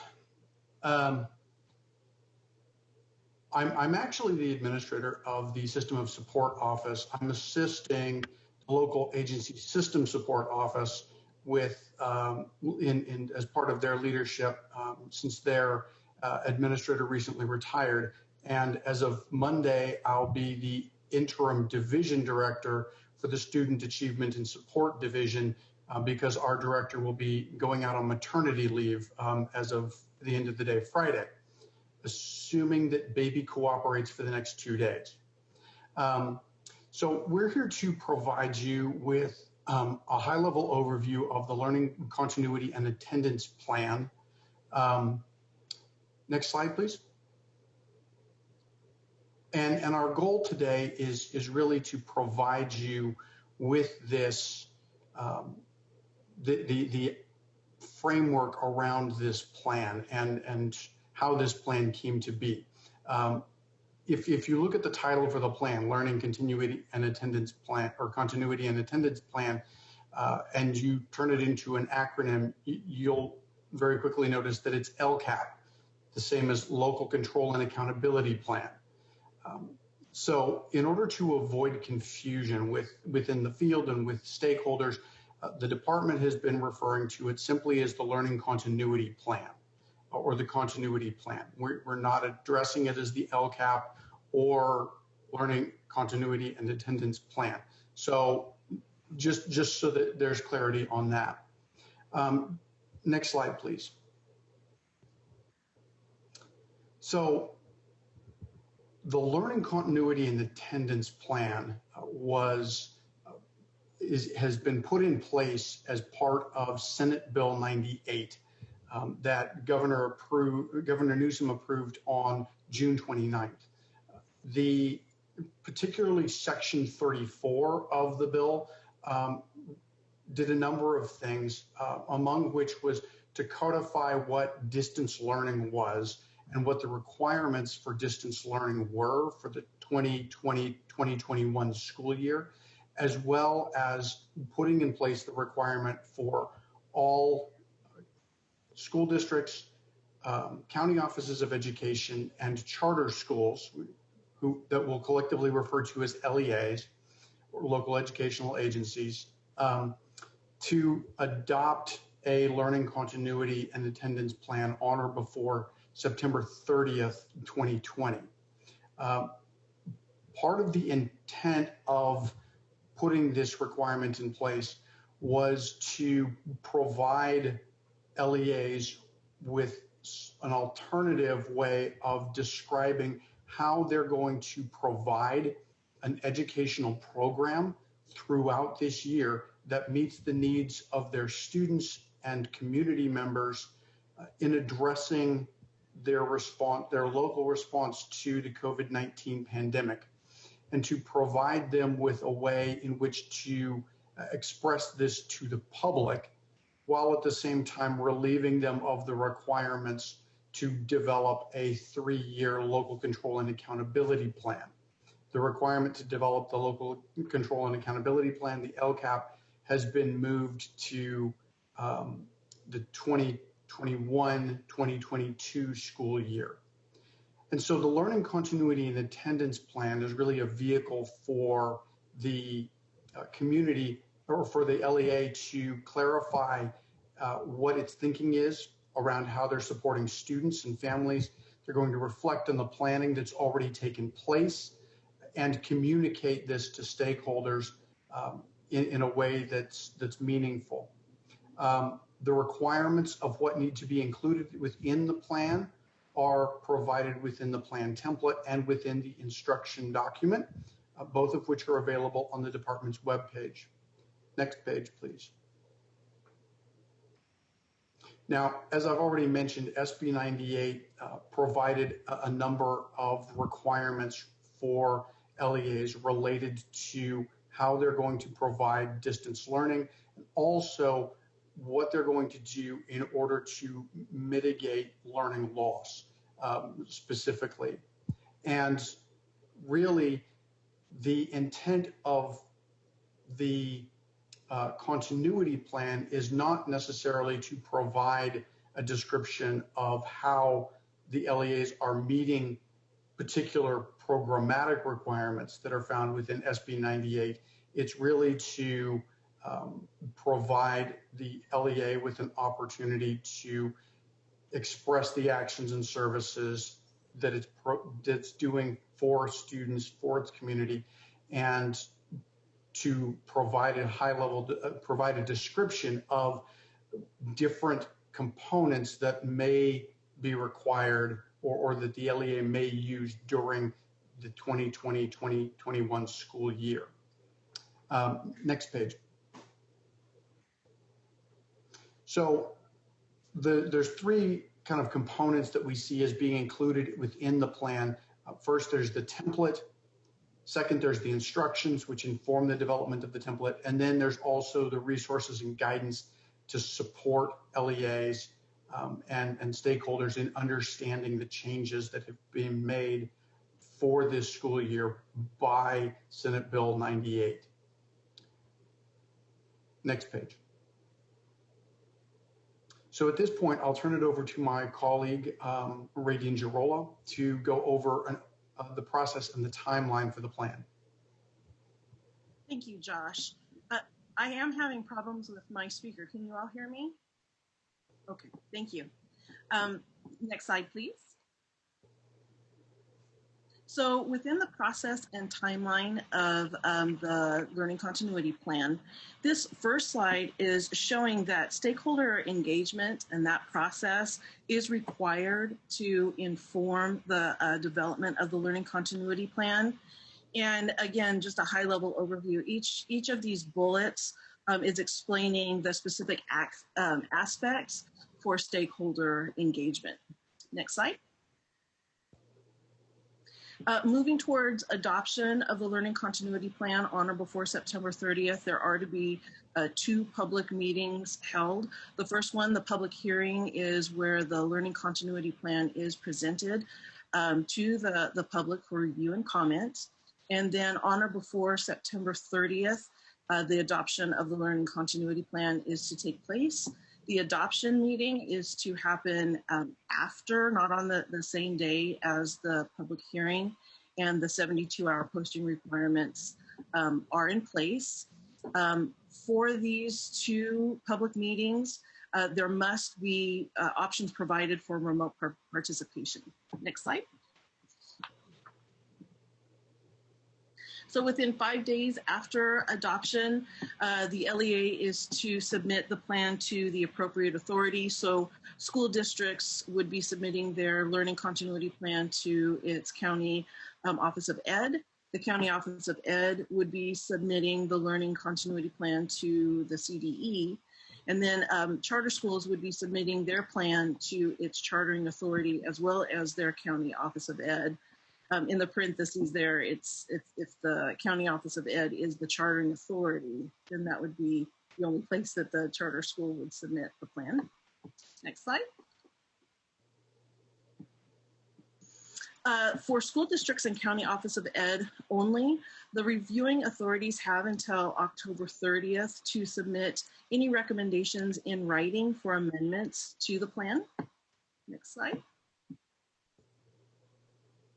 And then within 15 days of receiving those recommendations, the school district or the county Office of Ed in a public meeting shall consider those recommendations. And then to wrap up the process and timelines, the LEA is to post prominently this plan on their homepage of their website, and that is consistent with the posting requirements of the LCAP.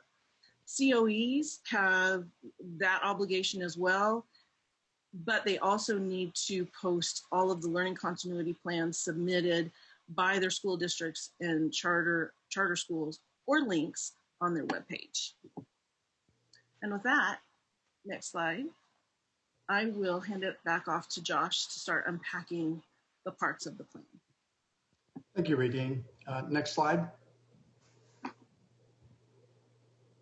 So the template, at this point, we'll get into the template and the instructions. And the first portion of it should be stated at the outset that within the instructions,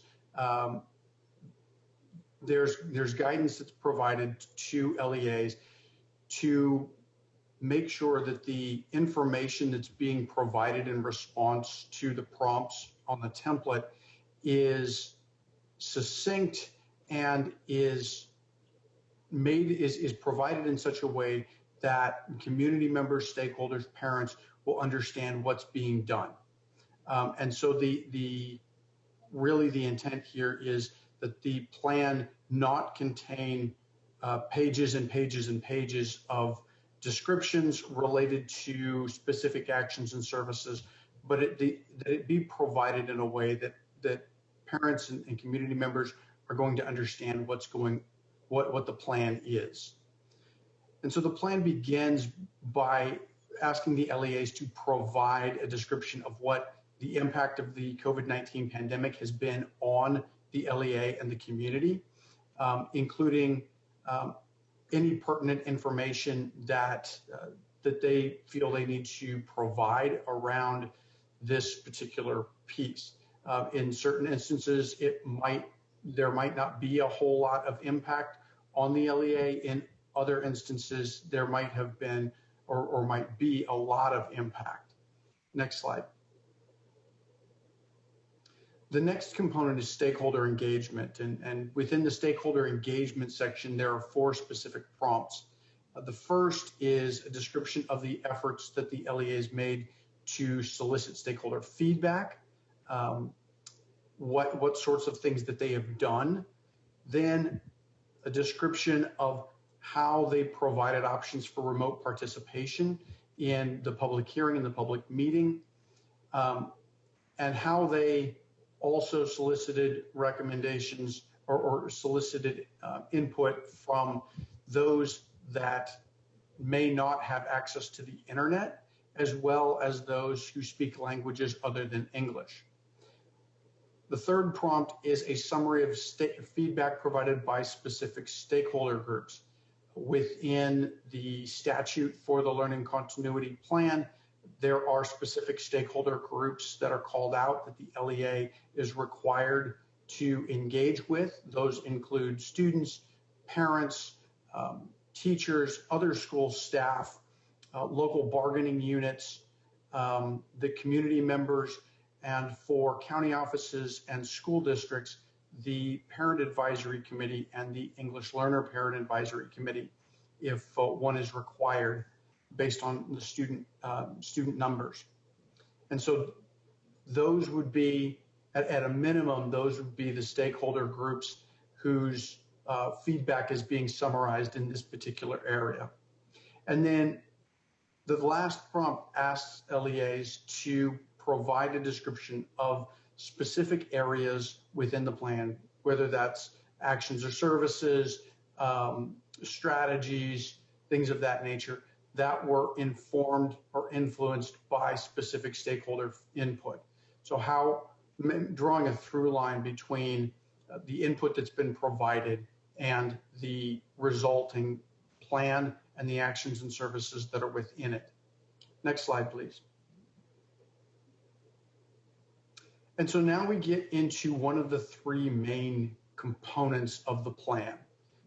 There are 3 main chunks around the plan, all of which are looking at how the LEA is going to provide its educational program to students within the COVID-19 context.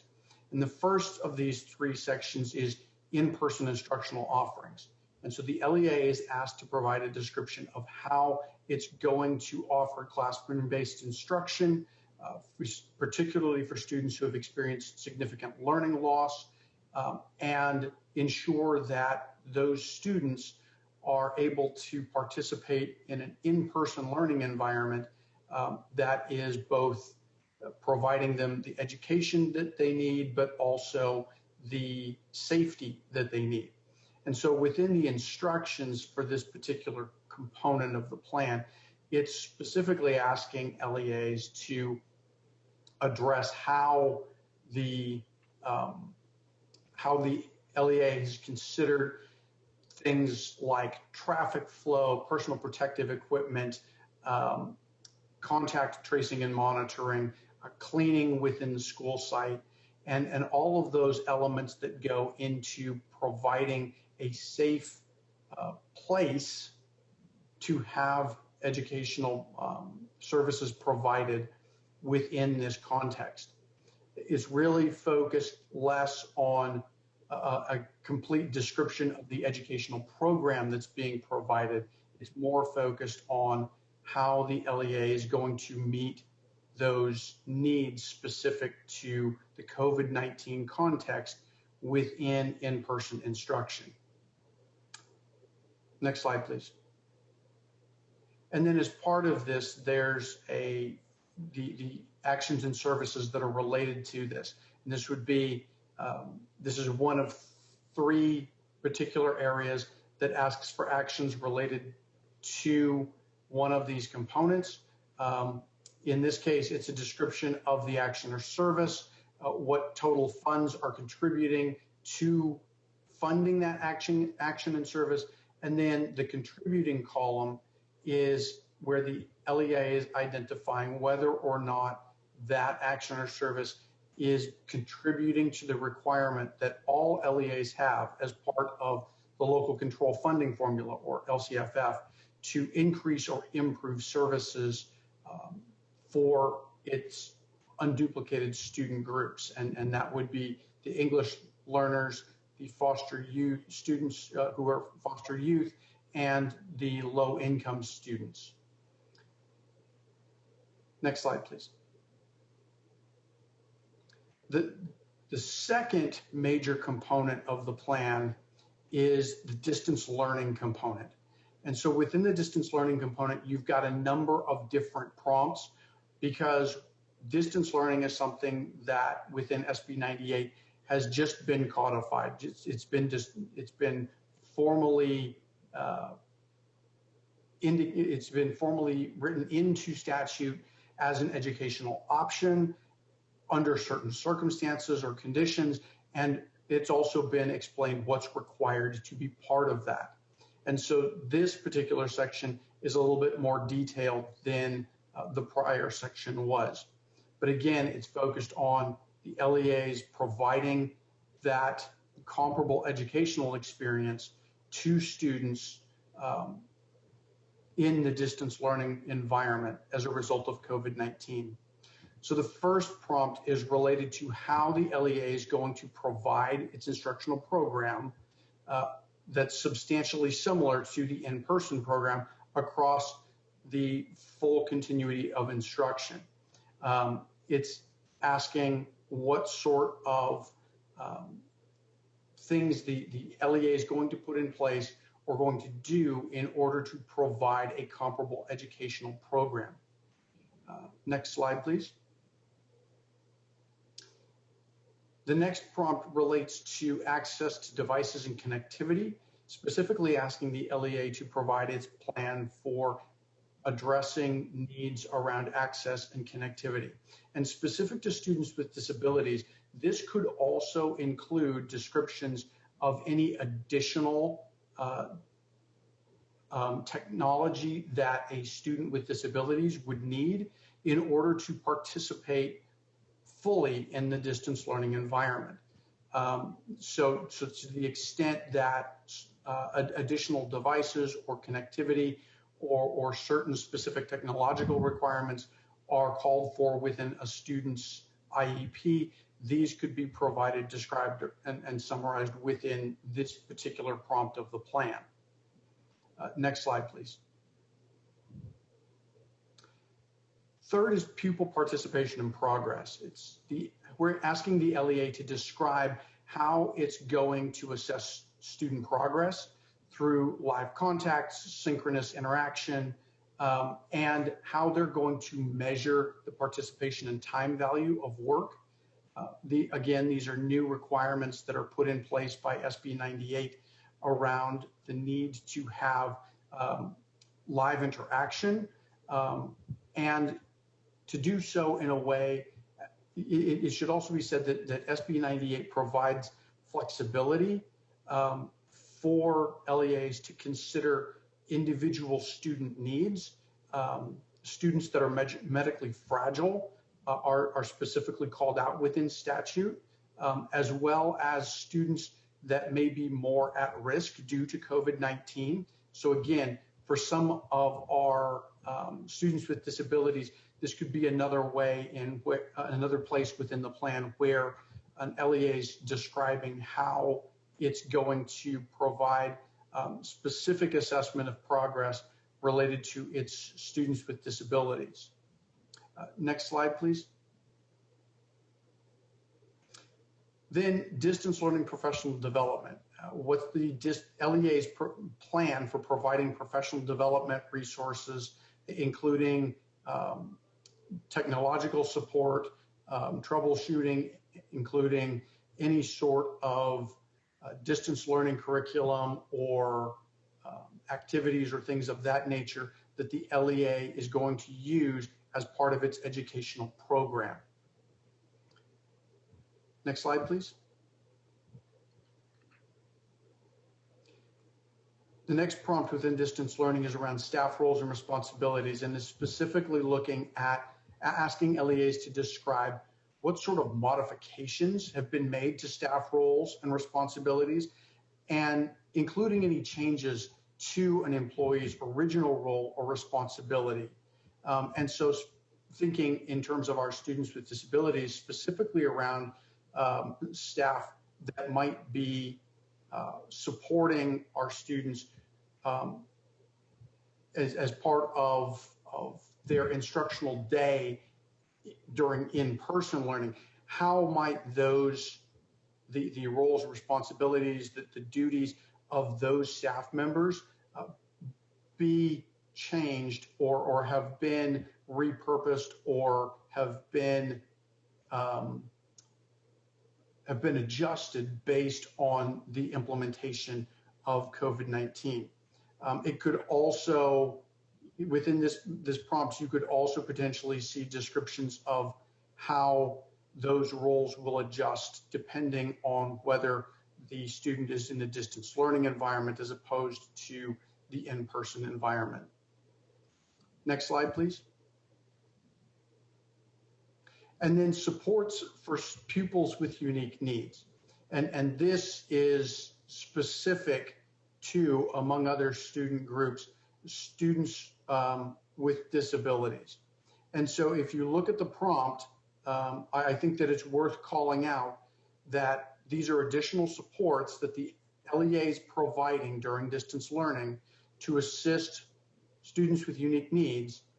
And what's really of key importance here is that pupils with exceptional needs served across the full continuum of placements is called out. So it's not just asking the LEA to provide a description of additional supports that are being provided to its students with special needs within the LEA that are being served by the LEA itself. It's also asking for a description of those things that are being done in alternative placements, whether that's a non-public school, whether that's at a county office program, what's being done for the LEA's students with disabilities across the full continuum of placements.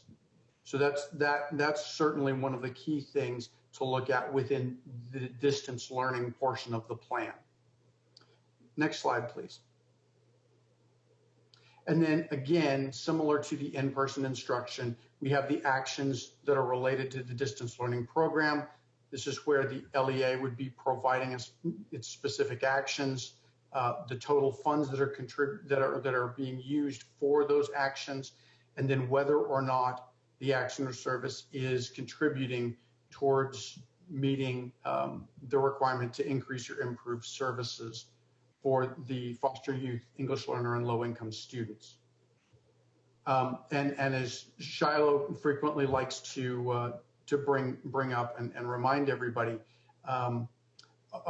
there's a large number of these unduplicated students that are also students with disabilities.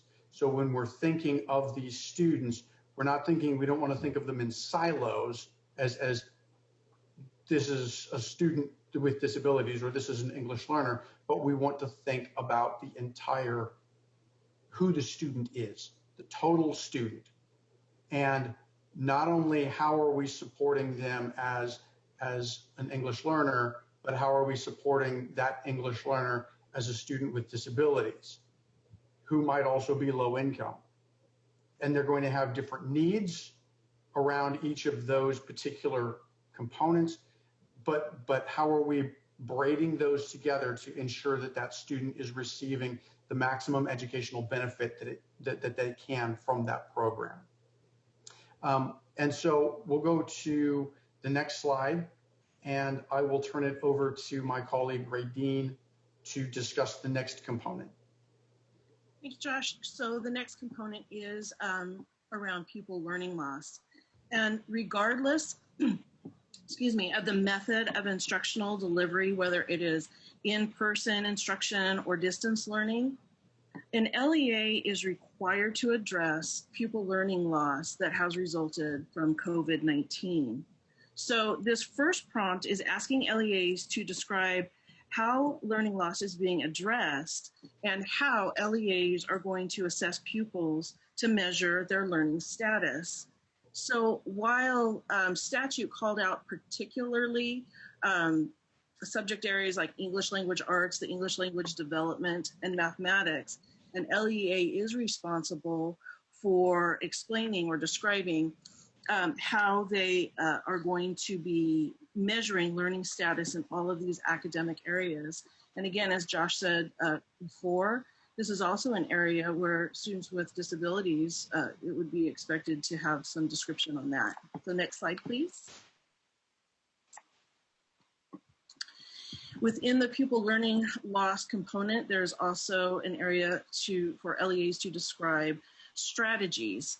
And so it is asking LEAs to describe their specific actions and their strategies that they will be using to address learning loss and to accelerate learning progress.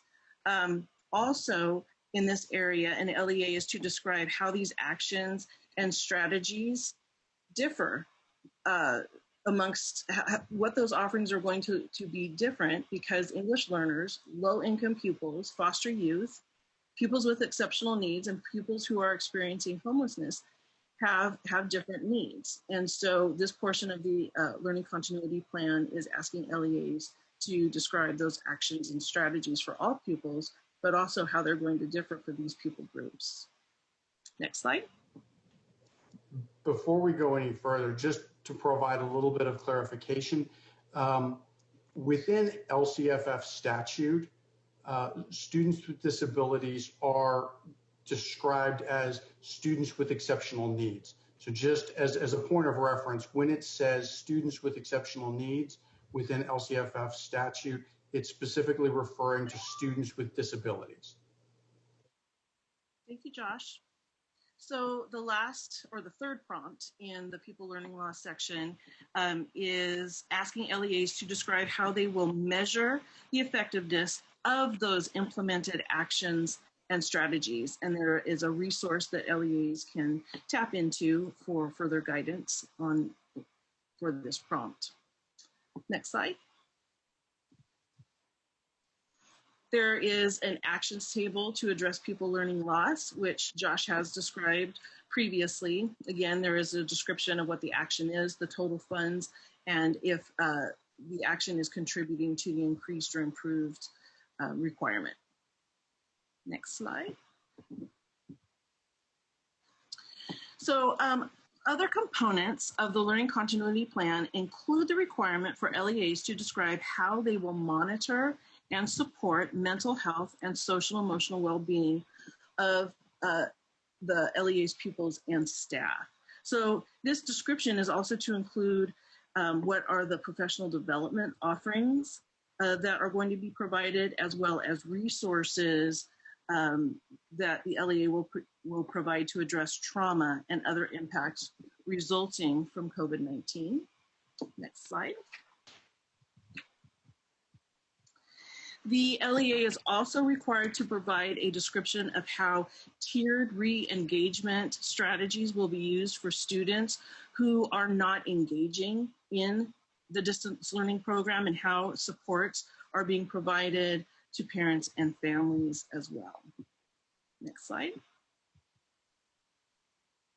And in the area of school nutrition, LEAs are required to describe how nutritionally adequate meals will be provided to all students. Next slide. So this table, as you can see, is a little different from the previous three tables. And what this table is asking or allowing LEAs to do is to include any additional actions related to implementing the learning continuity plan that are not already included in the plan. So for example, the mental health, social, emotional well-being, pupil family engagement and outreach, school nutrition. Those areas can be put into this plan if needed. If the action and expenditures described in this table do not apply to any one particular section, then the LEA can put NA. But again, it refers back to any action or service that hasn't been mentioned before and that will be used to implement the plan.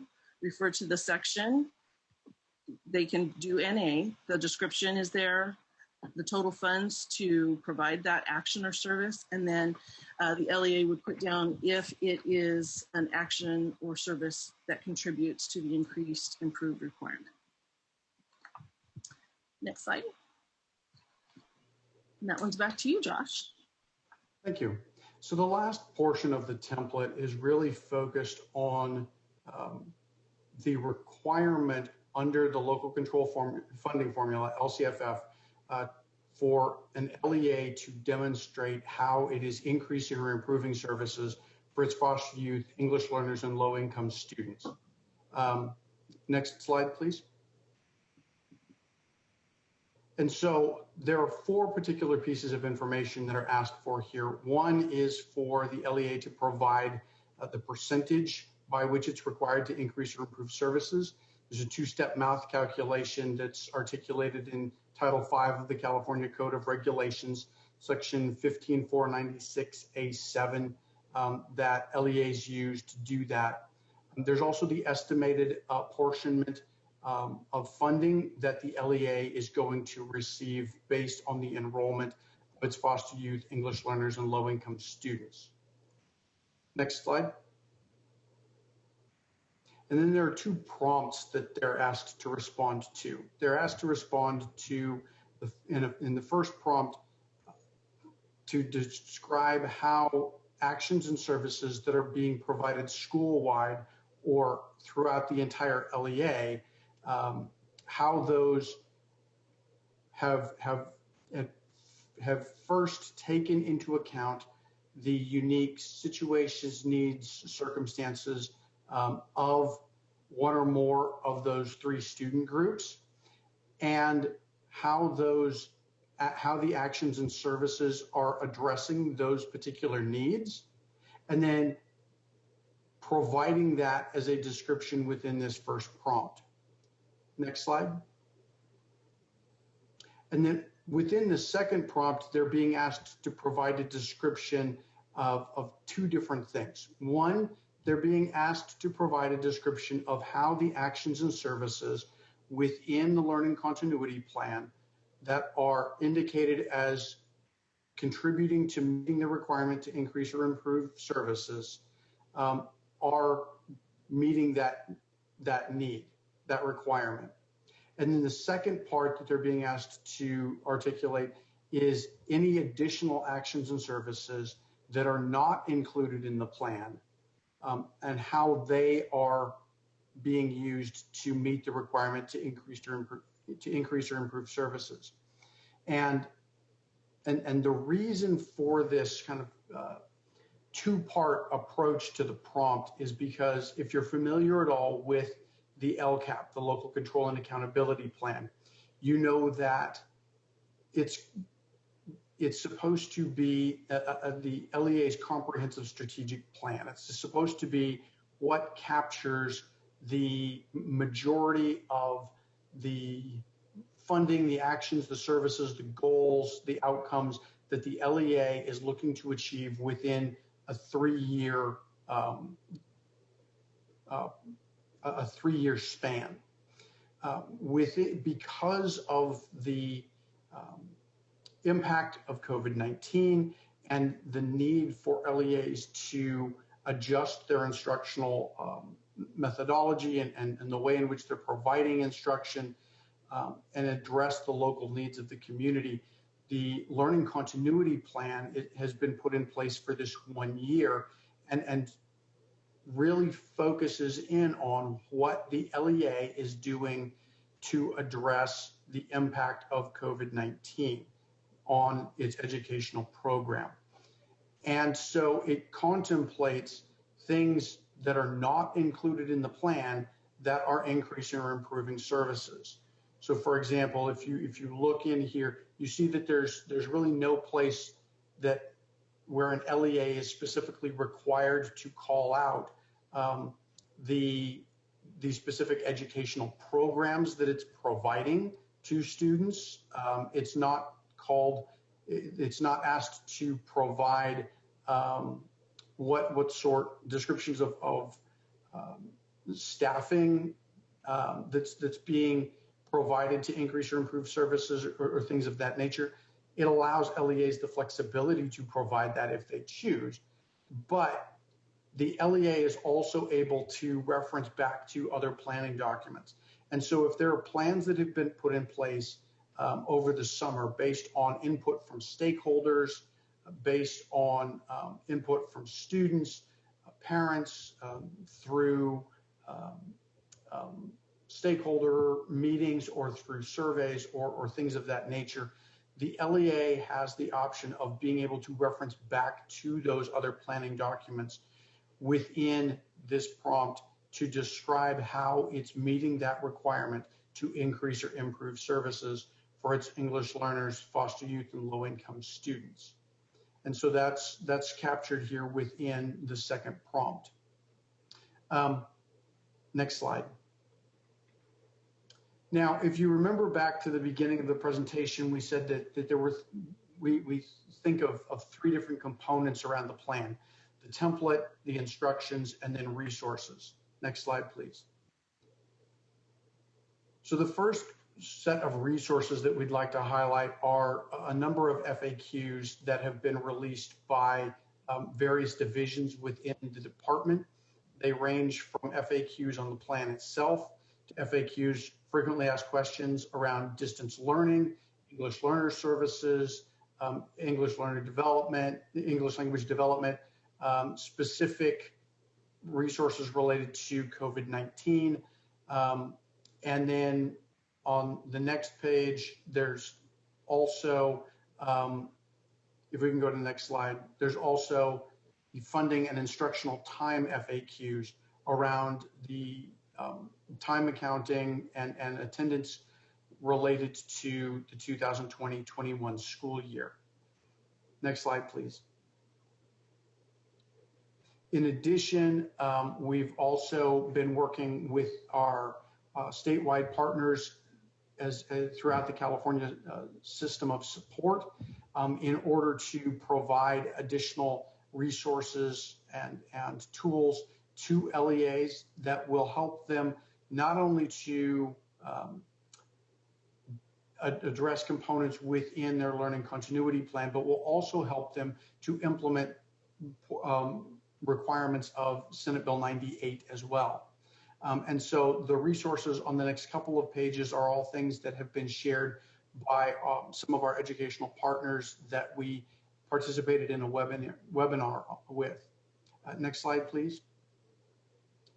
So the California Collaborative for Educational Excellence, CCEE, has developed a number of learning continuity playbooks, one for a hybrid learning model, one for a distance learning model.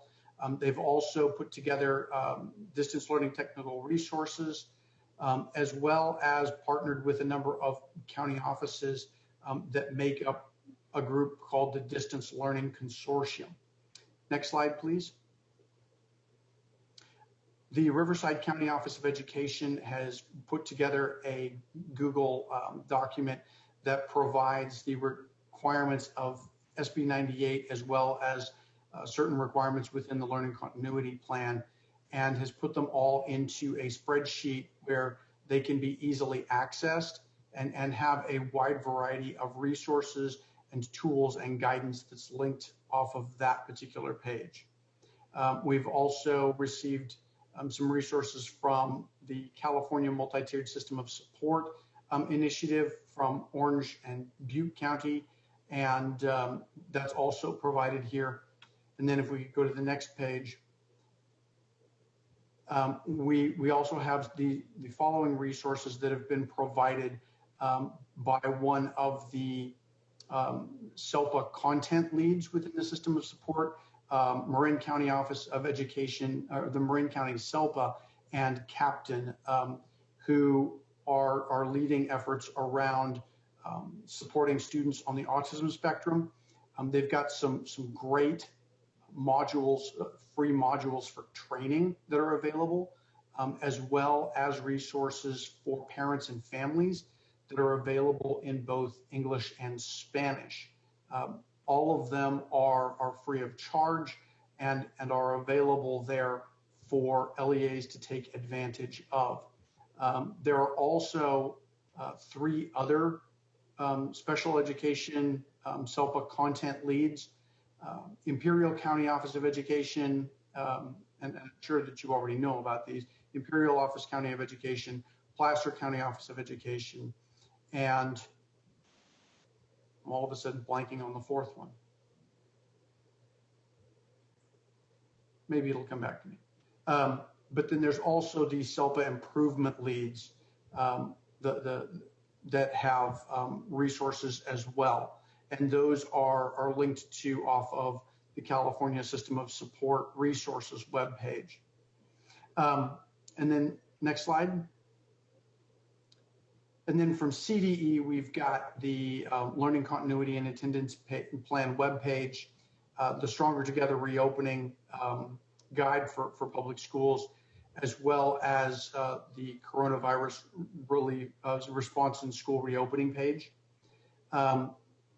And we're also at this point looking for the guidance that will be released by the California Department of Public Health within the near future related to the announcement that was made last Friday by Governor Newsom and Dr. Linda Darling-Hammond around how schools might reopen for certain small group instruction for students that need that really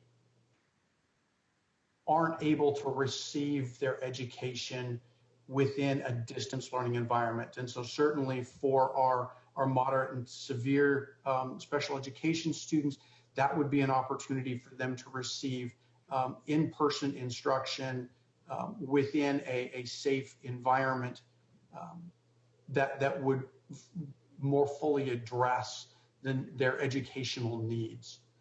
And so that's something that we're looking for within the next couple of weeks or so, based on that announcement on Friday. And so with that, we'll go to the next slide and open up for questions. If you do have any questions related to the plan, please feel free to reach out via email to the local agency system support office at lcff.cde.ca.gov. And thank you very much for your time. Thank you, Joshua. Thank you, Radine. We will open up the floor for questions and comments from commissioners and then move into public comment. So if you any comments or questions, we'll give you an opportunity to raise your hand. I see a hand raised from Commissioner Oyakawa. I thank you for sharing all that it will be very helpful for everyone to see all that information laid out. And it's a good guidance for the districts and LEAs to prepare and plan. I just had a quick question. One of the earlier slides talked about getting input as everyone is devising their plans. And I think you had mentioned that some groups were required to be consulted with, I think it was students, parents, and then specific like advisory groups within the districts or LEAs. And I don't think I heard that any special education parent, groups were required to be consulted on as plans were made. I wonder if that was included in their legislation or if that's, depends on each district or LEA. Thank you. So as part of SB 98, there was not a specific requirement made to consult for an LEA to consult SELPAs, which is the requirement related to the local control and accountability plan. And in part, I think that was because the plan is supposed to reflect the stakeholder engagement, that it allows LEAs to reflect on stakeholder engagement and feedback and planning that's already taken place throughout as they're thinking about how they're coming back to school. And so while there's no specific legal requirement, it would be hard for me to imagine how an LEA would really thoughtfully consider its returning to school in a distance learning environment and not getting parental input about its students with disabilities. Speaking for myself personally, I have a daughter on the autism spectrum that attends a non-public school. I also have a son who has an IEP as well. And in the case of my local school district, we've not only had a number of surveys about special education services that have gone out, but we've also had the opportunity to participate in 3 different webinars related to instructional models that the district is considering, as well as particular supports that students might need, and 2 additional webinars walking parents through what the distance learning reopening will be providing, as well as supports, resources, and things that are available for the parents in which to structure the household and provide better social emotional support for their student as part of the initial reopening. So I do, while there's no requirement for that consultation to go on, I do think, based not only on my own experience, but also conversations I've had with others in the field, that is happening by and large throughout the state. Thank you.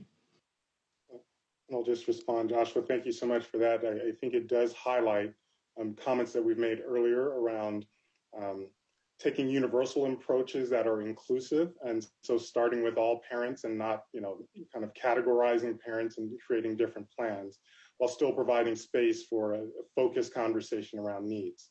It seems appropriate that we, those of us who may be connected with a SELPA or give word to the association to encourage communication to the community advisory committees to make them aware of the parent advisory opportunities to provide input so that the entire community is hearing from all parents around needs and perspectives.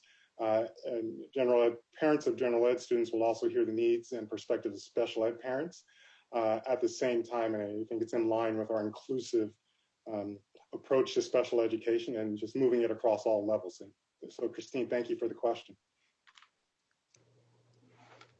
And Chair Johnston, I also think that it's worth pointing out,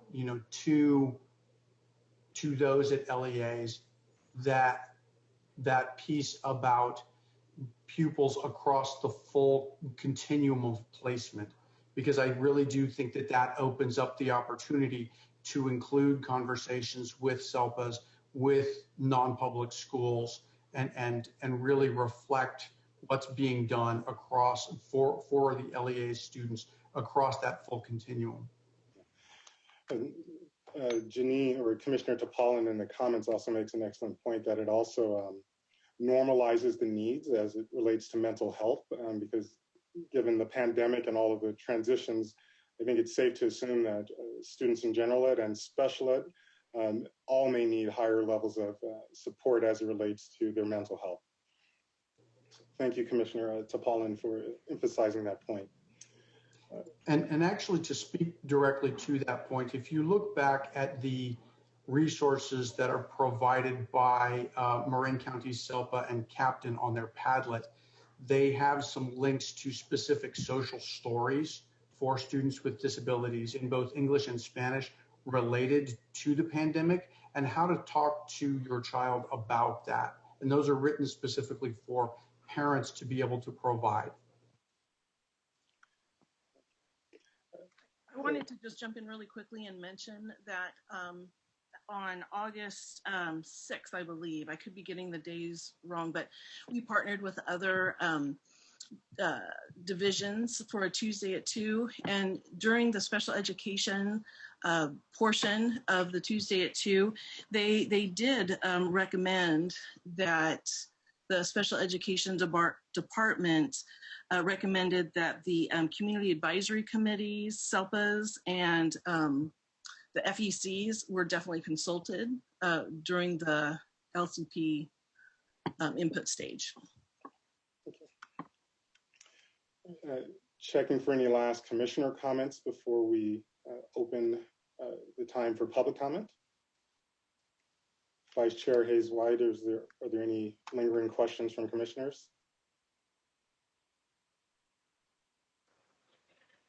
I see no hands at this time. Thank you. Aaron, I will transition to you to facilitate public comments at this time. We do have one comment from Mira Zamora. Go ahead, Mira. Hello, my name is Jonathan Pratt. I'm a freshman from San Pedro Senior High School Gifted Magnet, a school in the Los Angeles Unified School District. I am an autistic student with an IEP. As doing that depends on the supports and services, including my one-on-one, to access the classroom and participate in my school community, I worry about my fellow students with exceptional needs as we continue with distance learning. I would like to address the learning continuity and attendance plan. It is my understanding that the plan will state the LEA's response to the impact of the pandemic. The LCP will include decisions that will affect my fellow students in the upcoming school year, both academically and social-emotionally. I'm particularly worried about my fellow students with exceptional needs having access to support services that they need to participate in the classroom and be successful. As a student with an exceptional need, I depend on frequently checking in with my teacher for understanding and feedback in order to complete my assignments and participate in the class. These accommodations are difficult to administer during distance learning. I am also worried about the lack of guidance in providing IEP support services, as well as adhering to IDEA and FAPE when it comes to the operations plan. I respectfully insist that the guidance be issued so that the LEAs have clear instruction on what it can do to provide these services as stated in the IEPs and my fellow students. I also especially recommend that guidance on distance learning professional development include professional development for educators on how to support students with exceptional needs during distance learning. Thank you.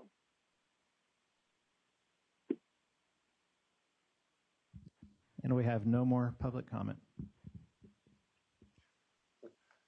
Thank you. Thank you, commissioners, as well as one comment from the public. And I think it's fitting that we hear from the student voice. And so very appropriate. And as we conclude, Joshua and Radine, I want to thank you so much for your time and presentation this morning. I remember over the past few years, CDE has really engaged in reorganizing and leaning into being one system that meets the needs of all students. And your comments and direction in the LCP certainly reflect the commitment to operate as one system. So thank you for your time, and I'm sure we'll see you soon. Thank you all. Appreciate your time, and have a good day.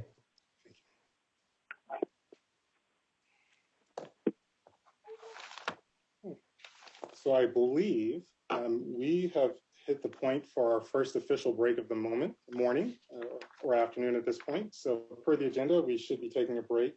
Am I correct, Aaron, from 12:15 until 12:30? Oops. We have skipped item 4. Item 4. Ooh, I'm sorry. So that is the correct time for the break, but we have not reached item 4 yet. We're just a hair behind schedule. Okay. So let's move into item 4, the ACSE liaison assignments. And Aaron, if I can ask you to share the document on the screen. And so just to give everyone a little bit of context, ACSE, per our bylaws, we appoint liaisons to, I believe the language is bona fide statewide organizations that we believe are connected to our work. Each year we update the liaison lists and roles for the commission. This year, through the transition, or because of the transition related to COVID, we are playing a little catch up. And so today I'm hoping to have a conversation around which areas we believe need to be sunsetted in terms of not continuing to have a liaison to that group. Other areas that we may need to add, and then making commitments or confirming the assignment of some commissioners to be liaison between some bodies. And so what I'd like to do is maybe go quickly scan through the pages and let everyone orient, since this document wasn't sent out in advance. And if you could just take notes around specific organizations or areas that may no longer be relevant to the work. So for example, further down the list, you will see a liaison to the Special Education Task Force. The task force has completed its work, and so I'll be recommending that we'll be kind of sunsetting that assignment and moving into other assignments that are more contemporary for our current conversations.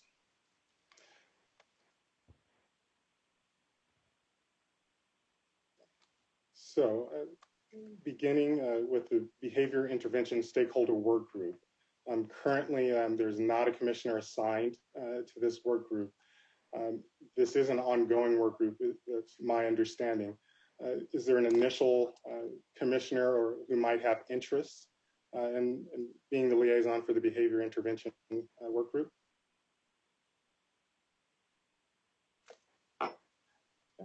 And again, this is also because we have a number of commissioners who are not able to attend with us today. We'll begin the conversation and we'll complete it ideally between this meeting and the next meeting. And so we may not be able to hit all of the items.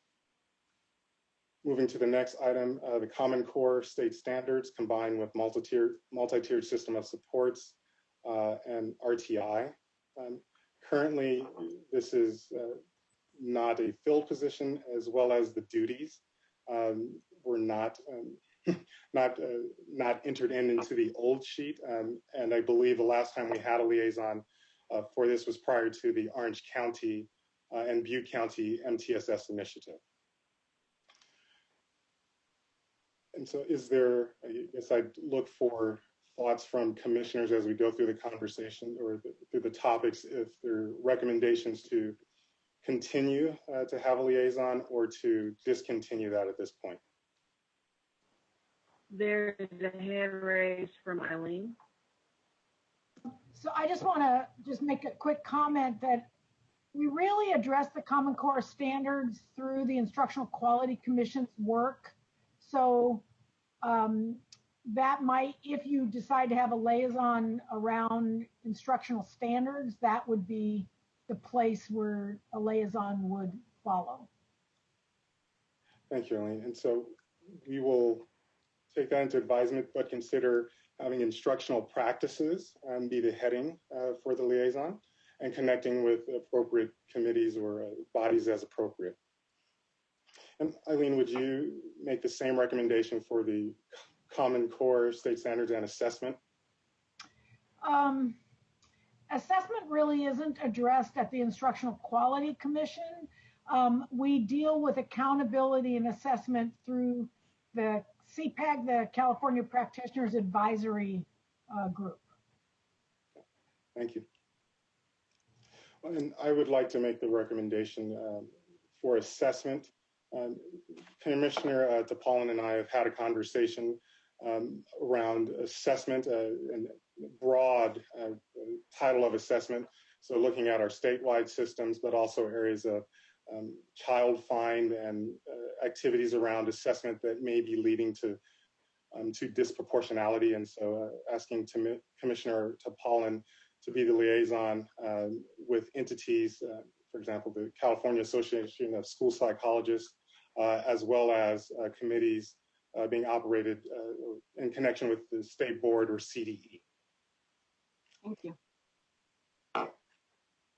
Low incidence disabilities. There is some increased funding this year for low incidence disabilities, but there has not been any other regulatory changes to low incidence.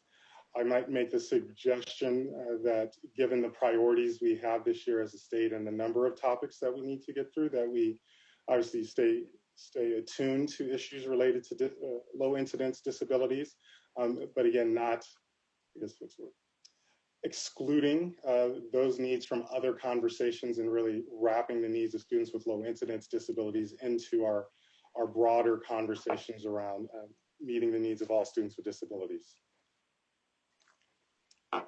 Moving on to the Commission on Teacher Credentialing. I've asked Vice Chair Hayes White to continue on participating with CTC as she'd been part of some previous conversations, as well as her professional experience that aligns with the work of the Commission. Moving into disproportionality, again, I've asked Vice Chair Hayes White to continue her role with the Disproportionality Committee. Moving into Pupil Services Coalition, again, Commissioner Topolin as it connects with assessment and pupil services. Commissioner Andres being assigned to secondary transition as she is continuing on in that role. Looking at juvenile justice, I believe that this liaison role has been vacant since the time of Lester. And so we may, I would advise that if anyone has interest and or experience or passion in recognizing the needs, the unique needs of students who've been involved in the juvenile justice system, I believe it'd be important to have a liaison this year because the needs in that educational environment are unique in a way that is different from students who attend our comprehensive campuses. Commissioner Powell has her hand raised. I'm sorry, Vice Chair, the audio was a little bit garbled. Can I ask you to repeat that for me, please? I'm sorry, can you hear me now?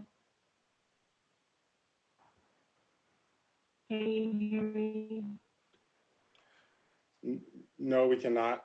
It's a little bit garbled. It sounds like it may be a Wi-Fi issue, so I will make a check and we will come back for that comment. Commissioner Tostin, I believe she was saying that Christine has her hand raised. Okay. Thank you. Yeah. I'm sorry, you could finish your list first if you wanted to. I just wanted to say, I guess, quickly that the low incidence area, I kind of have, that's one that's close to my heart, my daughter's hard of hearing. And I would agree that it might not necessarily be one to keep on the list, but I think with this year, with all the distance learning issues that are very specific and different for kids who are hard of hearing, deaf, blind, I think there's something that needs, I just want to make sure nothing, slips past us. So I think I'm trying to put in a plug for it. So maybe not cut it out yet. But if it needs to be, I understand that as well. But I just wanted to say that. So sorry to interrupt. Oh, not an interruption. All this is intended to be a discussion. And thank you for that perspective. It actually is similar to the thoughts that I shared around juvenile justice. What does the group think about maybe expanding low incidence to include our state special schools? Because there's also conversations with our state special schools who serve only a low incidence population, but also extends to include students with orthopedic impairments as well. That would make sense to me. Christine, I'd ask if you would consider maybe volunteering or an assignment for that liaison role. Yeah, I figured that's what I was doing. So yes, that would be fun. We're on the same page. But please don't let that scare any other commissioners from asking questions or making comments. Similarly, our federal issues, obviously there will be a lot going on at the federal level. I will be reaching out with past commission leaders and folks who have more time to understand what bodies that might entail, if it's in state or if it is connecting with national bodies or federal level entities. Special education and charter schools, we will continue the assignment for Gina Plate until her term officially ends and an appointment or replacement appointment is made. I have assigned myself to the State Board of Education primarily to help me get my feet underneath me and learn the relationships between the appointing bodies, and also because of my proximity to Sacramento, an opportunity to represent us. Moving down to improving special ed services.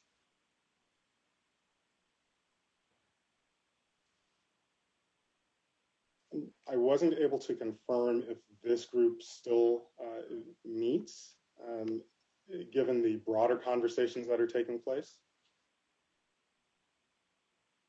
So we will confirm this work group, and I guess I will follow up with a recommendation regarding the need to have a liaison to this group. Assistive technology, similar to this may be an area that we need to focus on given the digital divide that is obviously being demonstrated as a result of COVID, and separating the assistive technology needs from the digital needs because they are separate issues. And so I would ask if there is anyone who has a background and or interest in that area to please reach out to have a conversation. Commissioner to have her hand raised. Commissioner Hamilton, please. I definitely have an interest in assistive technology and would be willing to volunteer to assist in that area. Thank you so much. Moving down to the family empowerment centers and parent training information. And we need a liaison here, and I would ask that the commissioners who are appointed because one of the reasons being that they are a parent of a student with a disability, please strongly consider being the liaison with the FECs and family empowerment centers and parent training centers. And if there are multiple commissioners who would like to participate in that, I believe there's enough points of contact to go around or have multiple liaisons. Moving into the Youth Leadership Forum, I've asked Christina Mills to continue on in that role, and she's accepted that opportunity. The Special Education Task Force communicating out, they're making the decision to sunset that liaison responsibility, given that there is no official task force in operation right now. The liaison to the SELPA administrators, special education local plan areas, has been Sarah Jockum, and I've asked Sarah, and she's agreed to continue on in that role until her appointment is replaced later this year. The liaison to issues related to finance. I'm still gathering some information in terms of which entities we would need to be liaisoning with, and I would ask if anyone is interested in doing that, please consider your experience and context around finance, so that if the conversation leans to technical and granular conversations, that we are able to participate and support those fiscal conversations. And so anyone who's interested in being the liaison around fiscal matters, that you would certainly bring in some experience and context so that we can keep pace with the conversations that are already in motion. I've assigned myself to the governor's office, given the relationship between the state board and the governor, and again, to support kind of my learning as I'm leading in this new role. And then the last assignment at this point would be Commissioner Salmonson with legislative bodies to ensure that we are communicating our legislative platform as the conversations are developing, but also that we're receiving information. Commissioner Salmonson has her hand raised. Yes, Commissioner Salmonson. Just a quick clarification on the special education task force. I seem to remember last year we talked about potentially updating that report. And I don't remember if we ever revisited that. I apologize, I missed a meeting last year, but if we were gonna move away from that, maybe a future agenda item even, to review that and make sure that within these responsibilities, we're reflecting follow-up conversations around all of the recommendations that came out of that report, so that if we're not going to have a specific category that we're covering, that we make sure that we've kind of disseminated all of that information and that we're covering it through all of the other assignments and responsibilities. Does that make sense? That makes perfect sense. Thank you so much, Commissioner Salmonson. And so if I remember correctly, I believe there were 5 to 6 areas in the task force report, one being finance, one being early learning. And so reviewing kind of those broad headings in the task force, because if the task force work has been completed, but we know the Commission on Teacher Credentialing is continuing those conversations, ensuring that we have a commissioner assigned to where that work is being picked up. So I would ask that if there are other suggestions regarding areas where we may need to have a liaison, that commissioners would reach out to me directly, and then I will report out at our next public meeting. We'll be kind of reviewing the list and kind of identifying key stakeholders that we certainly want to invite into conversations, or we believe may be able to inform us as we fulfill our role in an advisory capacity. And so any members of the public wishing to make a comment, please note that now is the time to begin lining up in the queue. And I will make a last call for any of the commissioners and or liaisons from the appointing bodies to share any last comments or suggestions regarding liaison appointments.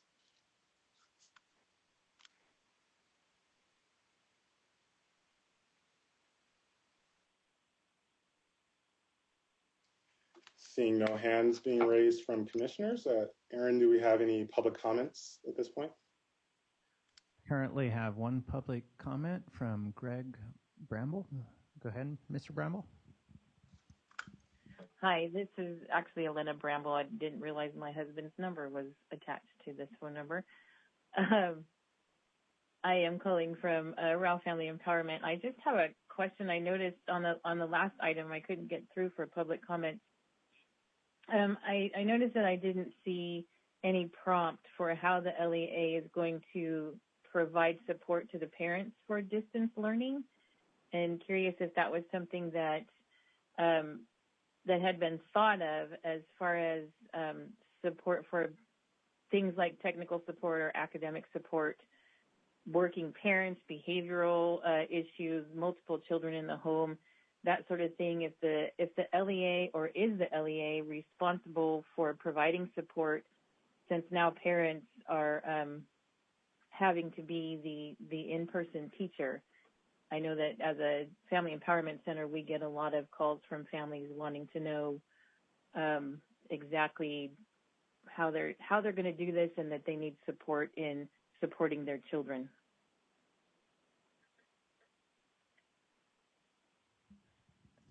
Thank you, and that is it for comment.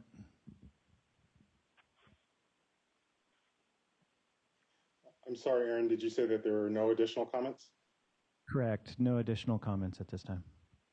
Well, then I will close the public comment portion for this item, and we will move into our break. My computer shows that it's 12:36. Aaron, I will defer to you because I'm not good with numbers. When do you suggest we come back? If we do a 15-minute break, that would put us at 12:51, I believe.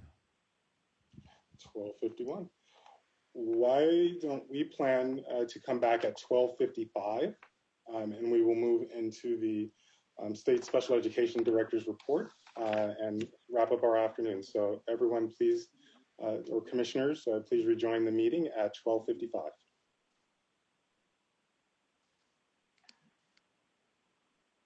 So, Aaron, are we officially resuming the meeting and have everyone with us? I do show most people are back on, not necessarily all cameras, but yes. And Vice Chair Hayes White was disconnected momentarily, but is communicating with me that she will be joining us shortly. So moving into item 5. Item 5 is the State Special Education Director's Report, and we'll be receiving an update from the new director and the interim associate director focusing on education and students with disabilities. And I would take a moment to acknowledge our new director of the division transitioning in, Heather Calamise. And so we are honored to be the first public introduction for you in your new role, and we take great pride in that. And I would encourage everyone, if you've not already, to review the press release announcing Director Calami's appointment and outlining her extensive career and focus on issues of equity and social justice. And I would take the last moment just to share an important factor or piece of information. The correct pronunciation of her last name is Calamise.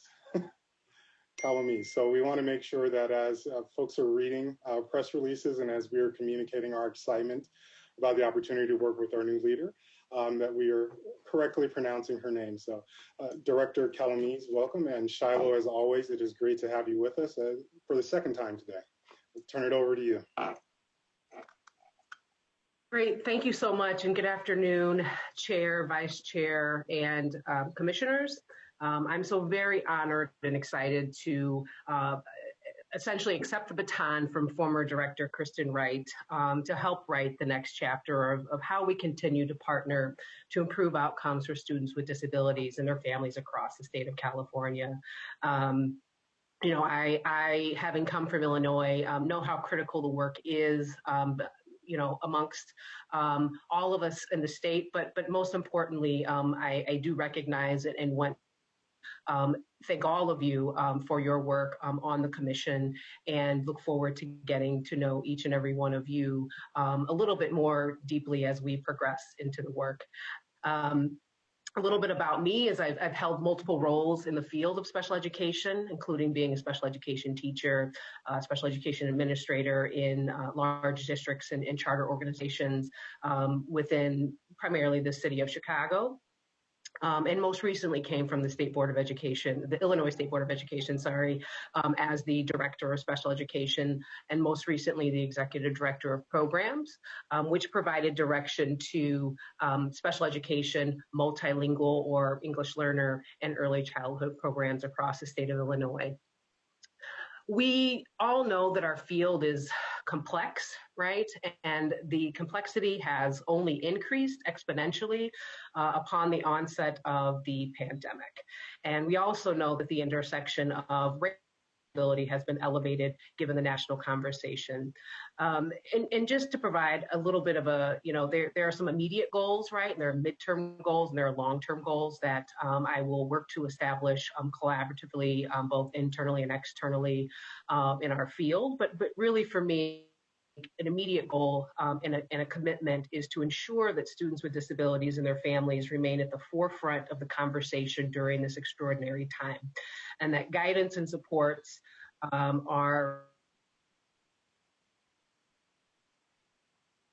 reflect high quality, can progress academically and social emotionally during this time. A second goal of mine is to establish connections both externally across the state and also internally across the agency to really understand, first and foremost, the needs of our districts, the needs of our students, and the needs of our families across the state. To that end, I will be spending a number of weeks in sort of listener and learner mode, because I think that's really critical for me to gain a solid understanding of the needs both internally within the agency, but also externally across the state. California is just a little bit bigger than Illinois, so it will take me just a little while to really learn the context in California, and I'm really, really excited to do so as well. I think a second goal of mine is to,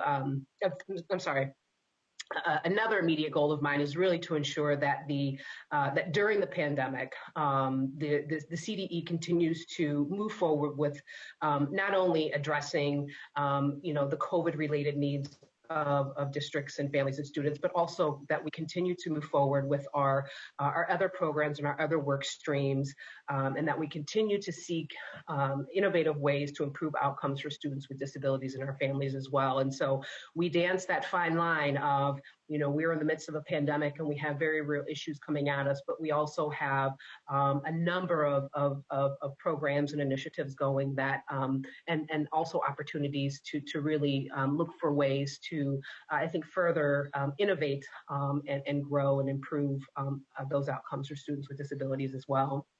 I think really just in terms of a general philosophy and approach to special education is that I've always been rooted in the belief the conversation of how disability is viewed in our country should also be included in the conversation about how we support and elevate our students with disabilities. We must ensure that our systems and structures are aligned to values and beliefs that really support and elevate the student and the human experience and provide opportunities for students to realize the brilliance that lies within. And so we, as a unit and as a group, I feel have a really collective responsibility to ensure that our students and families and our districts and other educational entities are highly supported.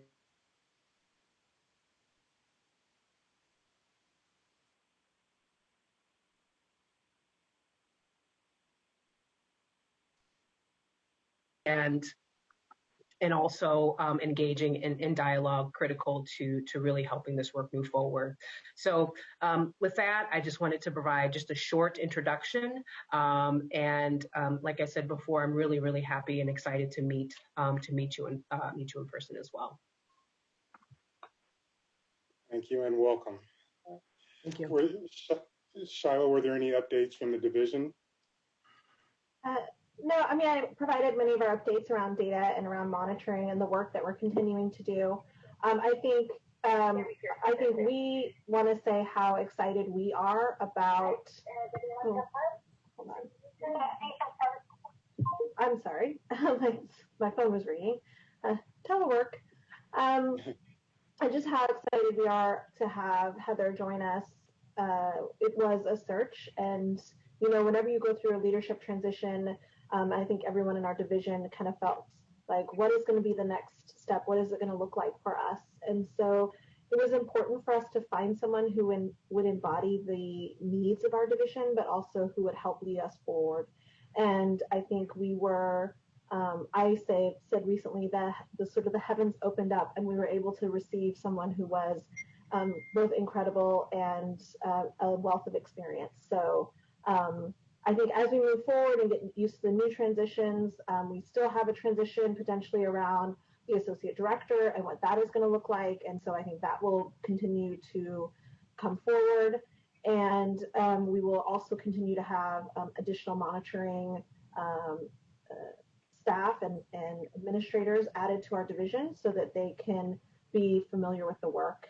But we are excited to see the work go forward as in this new environment, and we are very blessed to have Heather here with us. So I know we're running over time, so I didn't want to add too much more than what we already added.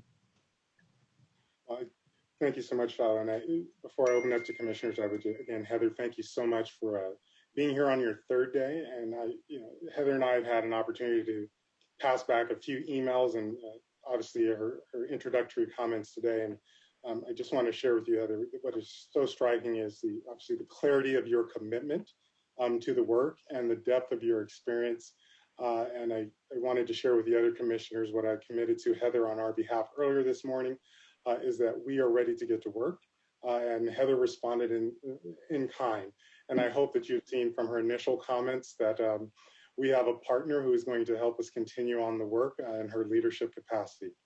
And so I would open up the floor and invite other commissioners to welcome Heather or share any other comments. Vice Chair Hayes White was temporarily booted from the meeting, so I'll be monitoring the hand raising. So if you would like to make a comment, feel free to raise your hand, and we will go from there.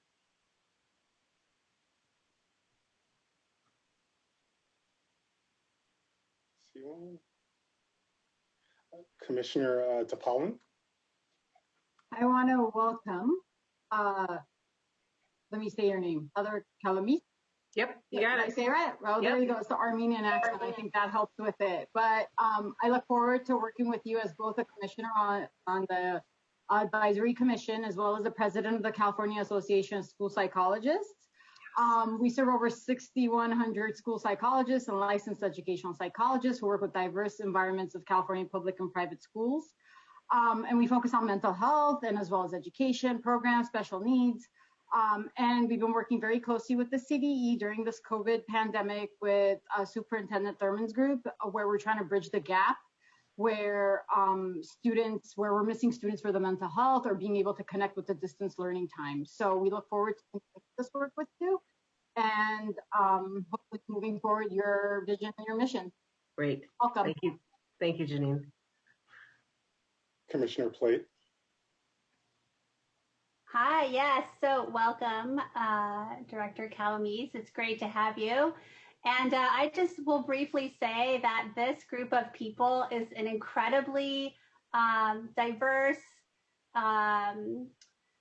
group of folks that have expertise in such a broad array of areas. And the way that former Director Wright collaborated and the staff collaborated was such a model. And so I think anybody on the commission, sounds like you and David have already connected, but we'd be happy to share what that partnership looks like while also retaining that autonomy that the commission holds. So just wanted to say welcome and eager to partner with you. Great, thank you, Gina. Next, we have Vice Chair and Representative from the State Board of Education, Eileen Strauss. Well, Heather, welcome to California. We actually you're in the middle of a heat wave, so what a way to start your transition from the Midwest, right? So, right. We're really looking forward to working with you. Special ed obviously is at your heart and core of what you do, but it's such an important service and support for our students in California, and your leadership is valued. Your perspective from Illinois is helpful, and I know the State Board, I speak on behalf of everyone, that we're really looking forward to your leadership and collaboration. So thanks for joining us and coming to California. Of course, Eileen. Commissioner Oyakawa. Thank you. I just wanted to welcome you, Heather. Thank you for taking on the big job that you have undertaken, and it's exciting to hear from you. I'm excited about what you're bringing to our state, and I really look forward to learning a lot from you and working together with you. I'm a parent representative on the advisory commission, and I did go to college in Chicago, so I lived in Hyde Park. So, yeah, we can try to find a place that has good dish. I haven't found it yet. But, My husband is also always on the lookout. That's where we met. So he's still a Cubs fan. So if you guys want to chat, maybe sometimes you can connect on that too. But welcome to California and welcome to all the important work that we're all trying to do here. Thank you. Absolutely. Thank you, Christine. Commissioner Salmonson.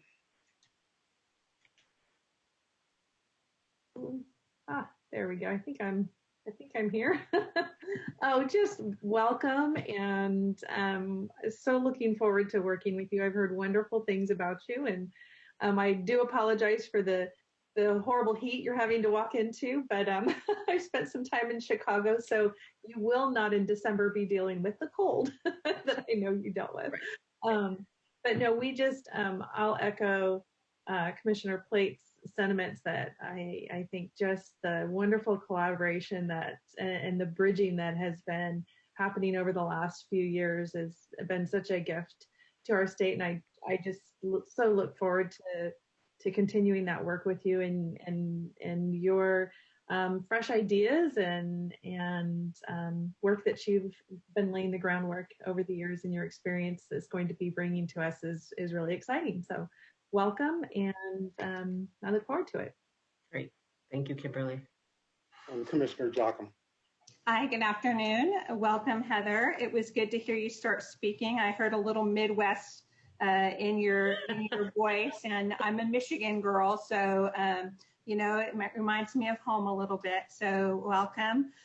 Just so you know as well, this is my 8th and final year on the commission. I'm at the end of my 2 terms, and I have a dual role. I am a parent of a child, and then I'm also an assistant superintendent, SELPA director in a single district here in Orange County.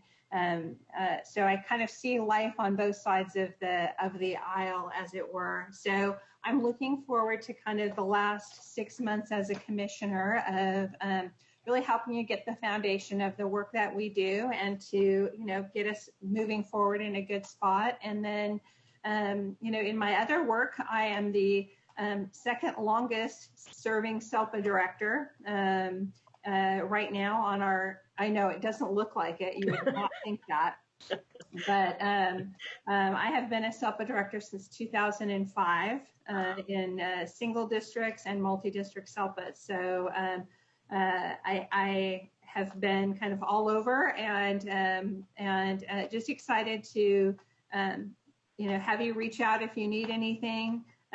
Just you know, for any of us on the commission, if you just say, hey, tell me about this, I'm not sure what this means. We want you to be successful. We want our kids to be successful. So we welcome you. Great. Thank you, Sarah. Commissioner Hamilton. Hello, I just wanted to echo everyone else in welcoming you. Unlike Sarah, I don't know what's going on, and don't ask me any questions because I've only been here about 6 months. I'm still learning the jargon and the acronyms, but what I do bring to the table is I am a parent, and I bring that perspective. And you've probably seen me all bouncing around today. I have a distance learning program going next door that I've been supporting. So. But when it comes to special education kids in our system, I certainly have great experience and depth in that. So I look forward to collaborating with you. Thank you, Dawn. You as well. Thank you, Commissioners. And again, welcome, Heather. We'll open up the conversation or the line for public comments at this time.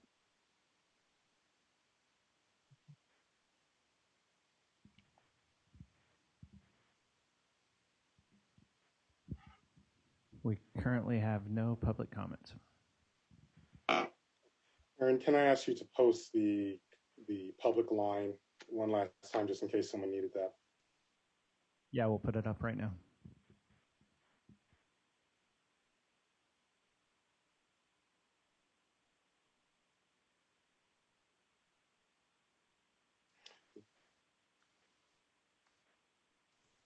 Sarah, I was surprised to hear that you are the longest serving SELPA director, but yeah, that math checks out. We've had lots of retirements. Yes, yes.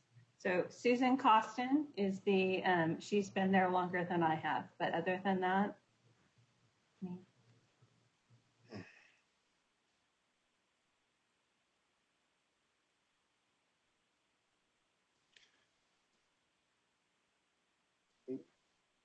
Aaron, is Terry or Oler already on the line for the next item? Yes, Terry is online. We still have no comments. Okay. Well, at this point, I will close public comments for this item. And if there are members of the public who weren't able to dial in, I believe it's okay for us to accept a comment at the end of the meeting for general public comments or the next item if necessary.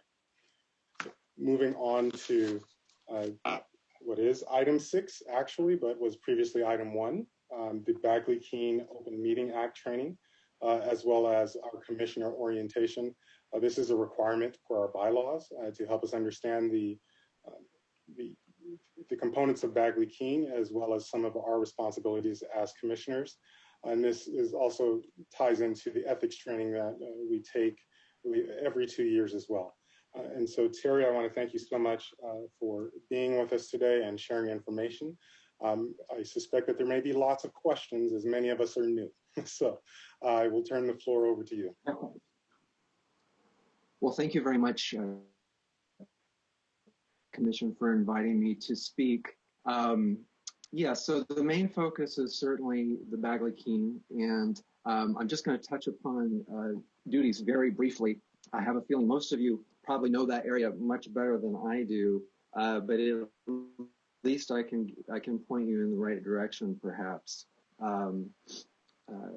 So at any rate, let me start by saying I hope that everybody's safe with a duel of COVID, and at least in my area in Northern California, we're battling with some fires. So I hope you all are safe.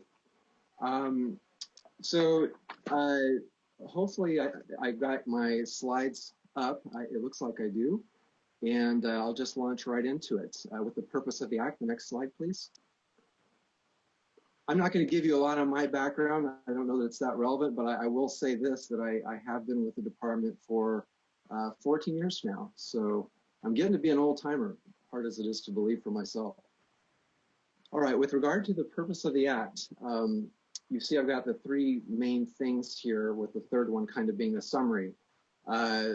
Transparency reigns supreme. That's the idea of open meetings, the public having a seat at the table, so to speak, and that the deliberation, the considerations are done in an open setting as well. This second point about public participation outweighing efficiency, I wanted to focus on that for a moment because, you know, I don't know if all of you have had public board or other kinds of board experience, but it's not necessarily the most efficient way of doing business, and it can be very frustrating. And that particular commission advisory board was at least some of the members were frustrated that things didn't progress more quickly. But I understand that that's the way the legislature has set this up. The legislature has put together an advisory commission that would have all the diversity of what you all bring to the table to all come together and share ideas and your experience, and hopefully come to better decisions and better advice as a result of that. So I hope you'll bear in mind bear in mind this is not necessarily a fast process, and that's by design. Then the last point there, of course, is if you don't follow Bagley-Keene and you violate this openness, that would be a violation of the act, and we can talk about more about what the potential consequences of that are. In looking at the materials in preparation for this, I did find another source that I thought was good in terms of talking about a state body, if you will, a public body's duties under the act. And that is, the first one is timely and sufficient public notice of the meeting. So public notice is being the key term there. The second piece being providing an opportunity for public comment. I just capture that as the opportunity for the public to speak. And the third piece being conducting the meetings in open session. Open deliberations is how I sort of capture that one. Next slide, please. By way of just a quick background, I've given you a little bit of the statutory authority there. and have referenced the Brown Act, which I'm sure many of you are probably familiar with in your roles in local bodies or local school boards. And the third point there, that gets to the idea that actions, this is coming straight from the legislative language, the actions need to be taken openly and the deliberations themselves need to be taken openly. A little bit of a misnomer there because it's not just the actions and deliberations, but it's really talking about things that are within your jurisdiction that really can fall under the Act. So this is certainly the main piece, but it's not exclusive.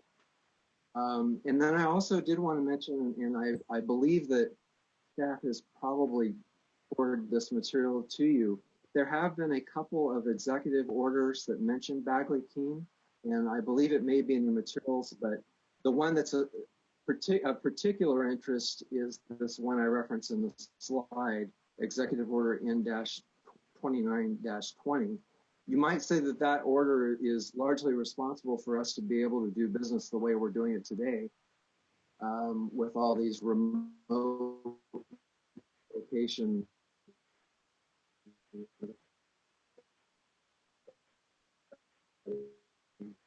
coming into the Zoom. So I believe that's in us. It certainly changes the rules with regard to telephonic meetings that are in the Act. You want to bear that in mind. Next slide, please.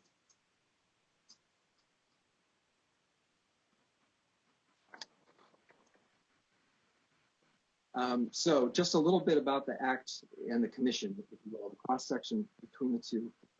So the Commission was created by statute, and as a consequence of that, you all are what we call a state body, and the state body definition is what makes a board or an advisory commission or committee subject to the Bagley-Keene Act, the state commissioner board. So you all certainly are covered under the Bagley-Keene Act. In terms of duties, I just wanted to reference that there are a couple of statutes which I've given you there that really talk about the duties, one being an education code, 33595, and also in the federal law that calls for a commission such as this in each of the states. I'm sure most of you, if not all of you, are aware of this, but you all do have a page on the CD website devoted to you that talks a little bit about the commission and gives these citations, I believe, as well. So when you look at and by the way, with regard to your role, which I guess I get into the next point, is that when you combine the two things, it seems pretty clear between the combination of you all being a state body governed by Bagley-Keene and all the requirements of who gets to appoint each of the members that we now find here as the commission, that the idea was to bring together a bunch of folks from different areas, different backgrounds, different experiences to really be able to talk through, how to make special education better.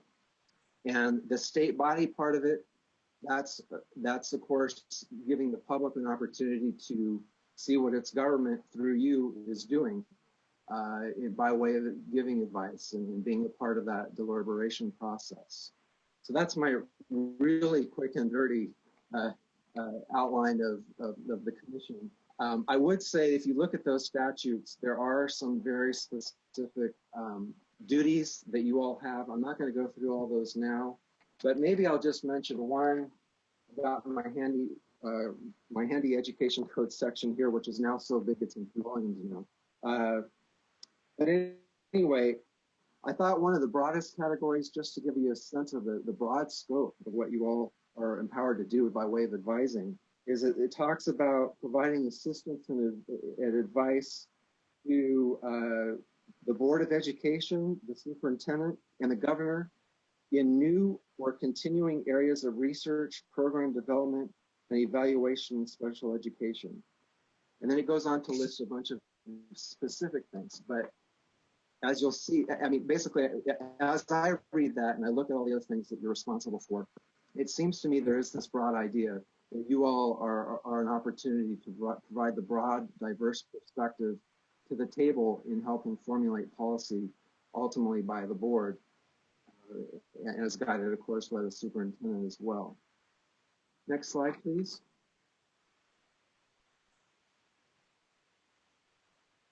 All right, so this is one of the main areas in this whole Bagley-Keene statutory law, is what is the definition of a meeting? And I've given you the definition there. It's the idea of a majority of the members meeting or otherwise communicating to hear, discuss, or deliberate on an item that's within your jurisdiction. As we've just talked about, your jurisdiction is pretty darn broad in the area of special education. So I guess one of the thoughts is anytime you're talking about things, special education amongst yourself, kind of have to bear in mind, you know, are we in a meeting that would be covered by the act that needs to be noticed and in front of the public with the opportunity for public comment and all that.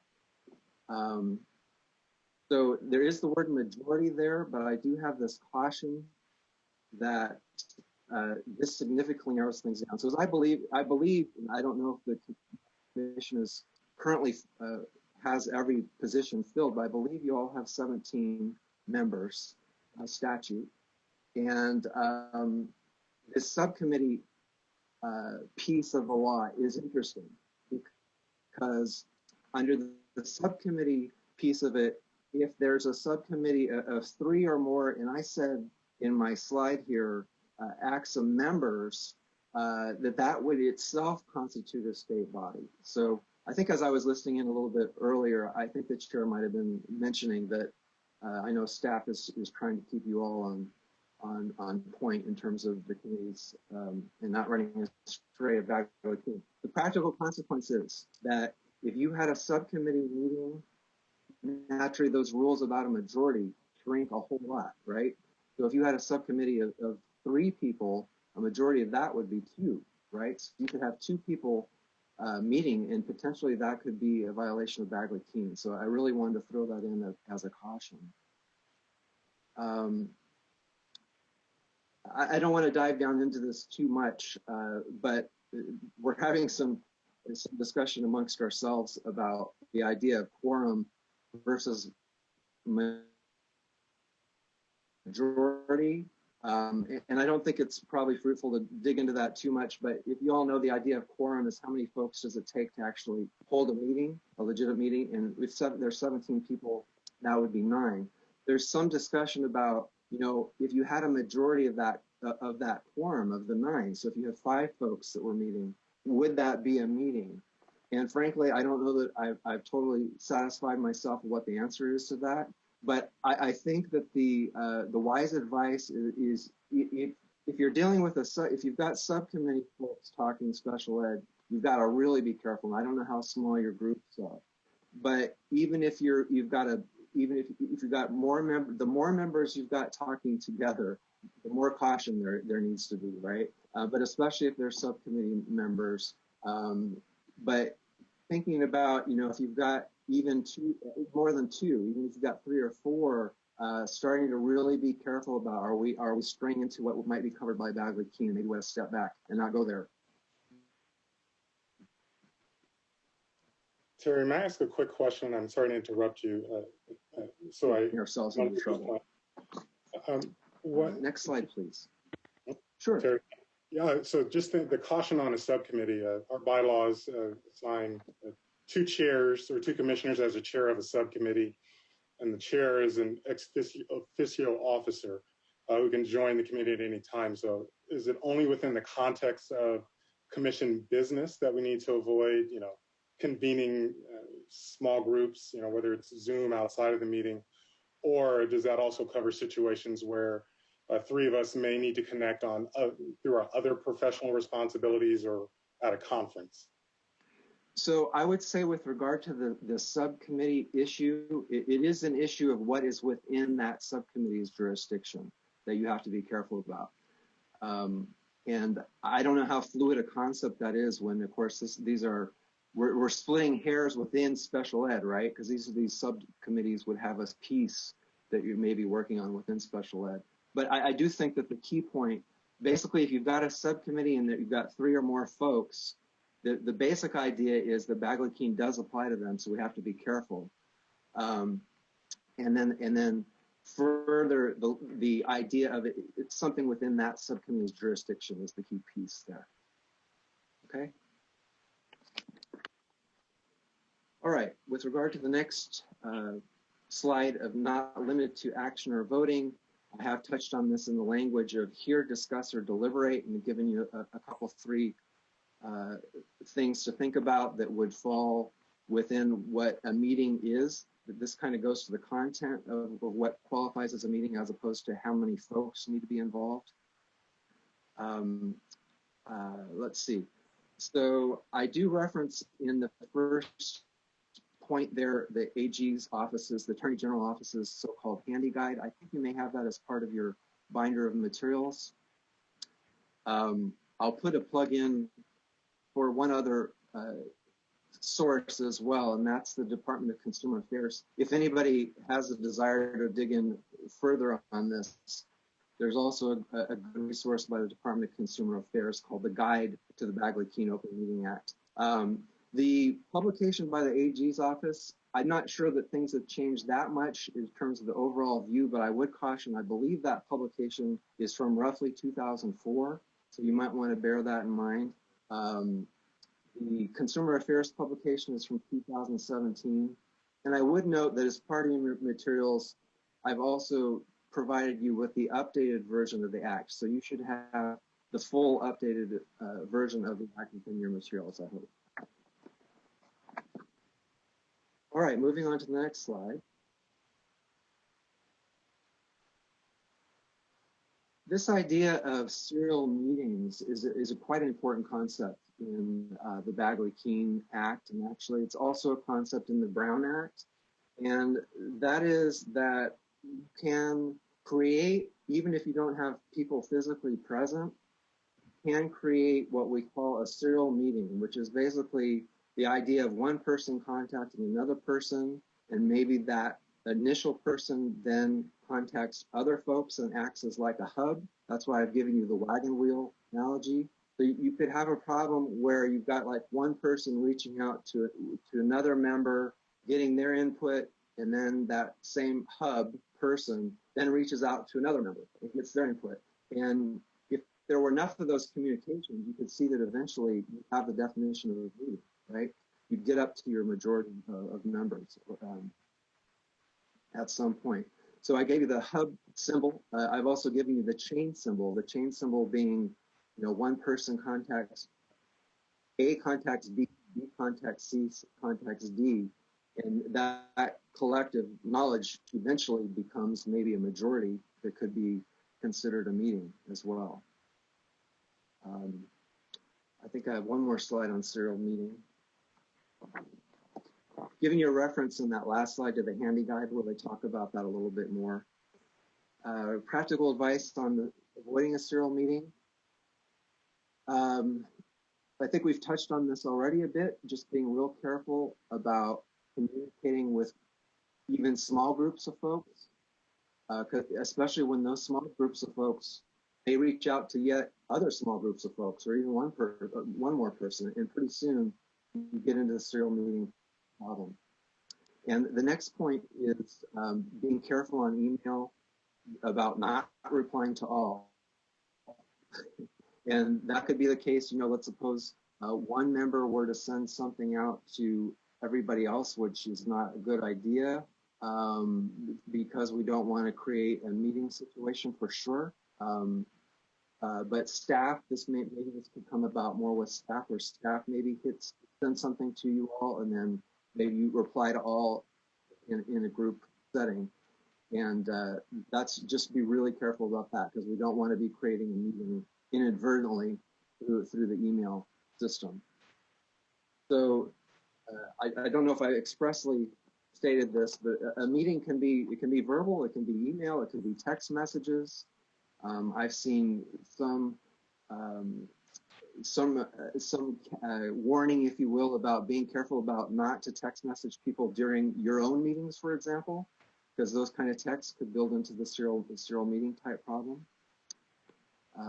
Yeah, so that's one of the main concepts to be careful about in this area for sure.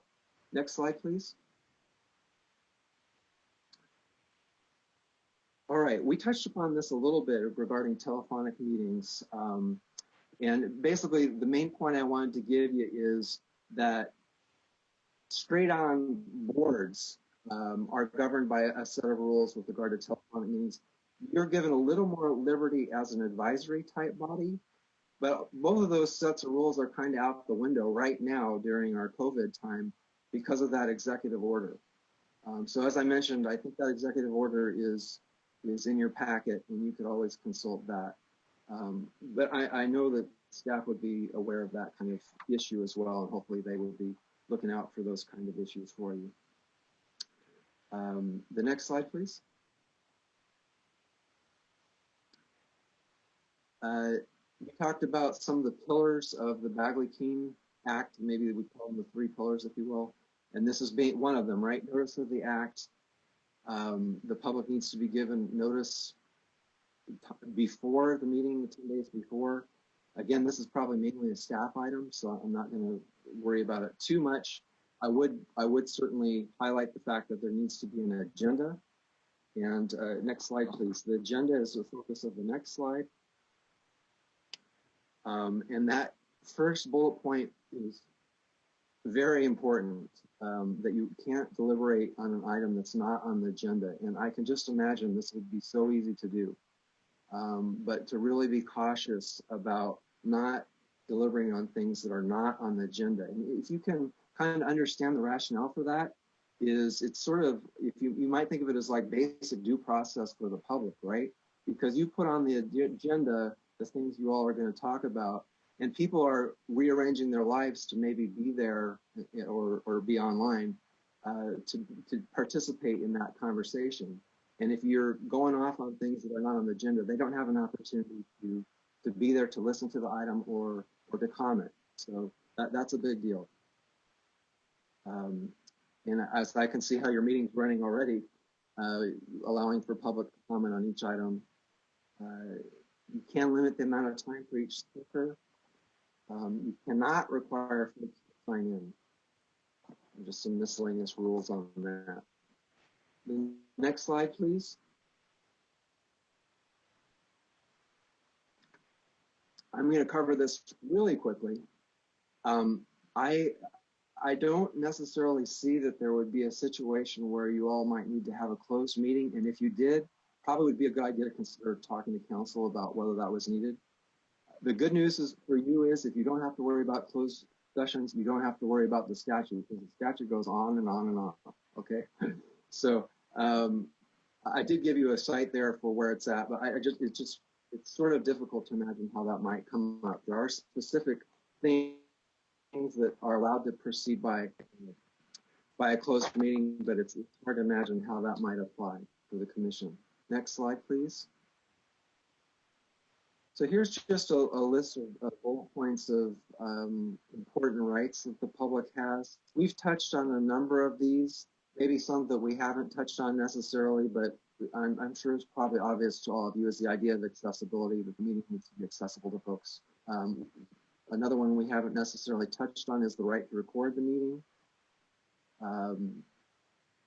Here's another one we haven't necessarily touched on, which is the right to criticize. You all are probably used to that, but for folks that are maybe new to the commission, that may be an unpleasant part of your job, is having to suffer through criticism, but that is part of it. That is part of giving the public the seat at the table, so to speak. Next slide, please.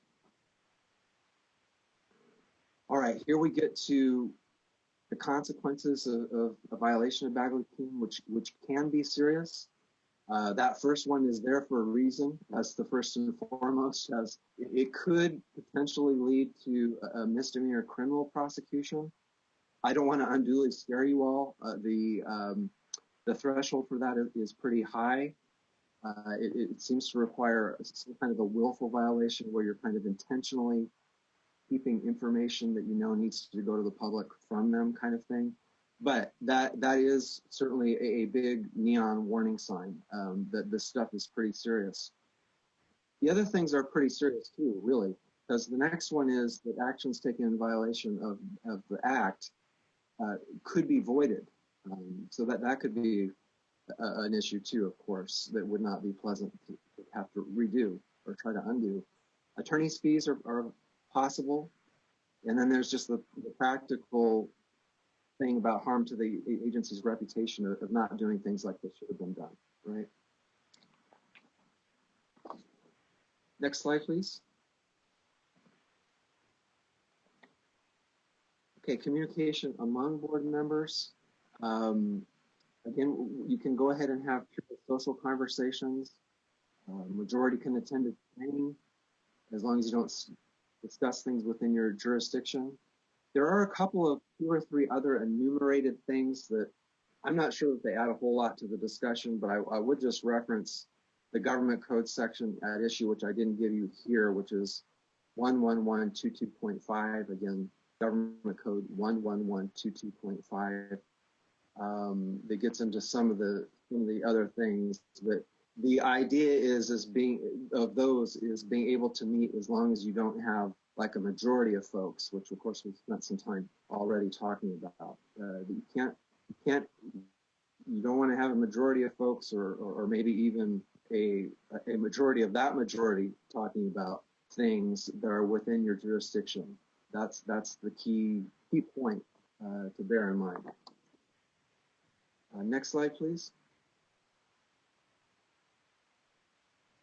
In terms of communicating with the public, that first one is, naturally feel free to talk to the public about what the commission is doing. And part of having a commission like this, I think, is to be able to have folks that are on the front lines, so to speak, with the public, that interact with folks and have an opportunity to chat with folks and bring that experience and those viewpoints that people are saying out in the field back to the work that you're doing with the commission. So feel free to share your work that you're doing. Now, a caveat to that is the next point about being careful to make sure that folks know if you're expressing a view, to make sure that you're not expressing a view that's of the commission, to making sure that that you're stating that this is your own personal view. You don't want to try to predict or forecast for the public what the commission might do.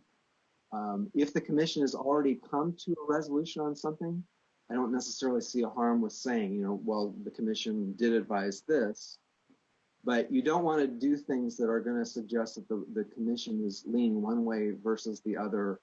Really want to try to avoid all that, because that's all about the opportunities for you all folks to meet and hash things out, debate points, bring points up, and come to some kind of consensus. And that's a very fluid process, right? So we don't want to tell people that we're kind of leaning a certain direction, because we want to leave it open to the commission to consider everything and do what it thinks it needs to be done at the end of the day. And that might change on a dime. Somebody might make a great point that totally changes the discussion, right?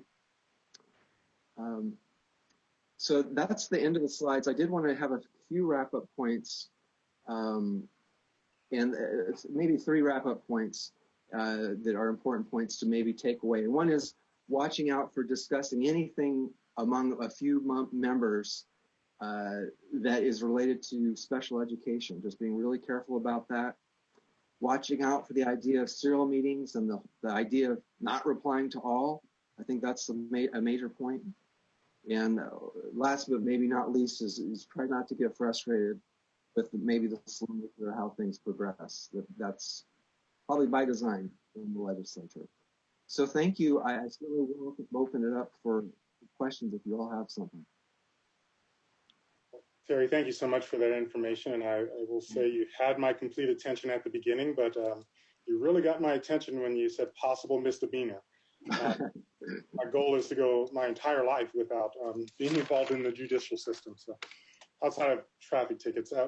So I would like to underscore for commissioners, and something that Terry said in terms of communicating through staff, primarily Aaron at CDE, if we do need to communicate or share information from the group, that we go through the team at CDE, so that we make sure that we stay, we avoid the appearance of wrongdoing in our communications. And so underscoring that, but also wanted to open it up for any additional comments and or questions from commissioners. Yep, I see. We have two hands raised, and I think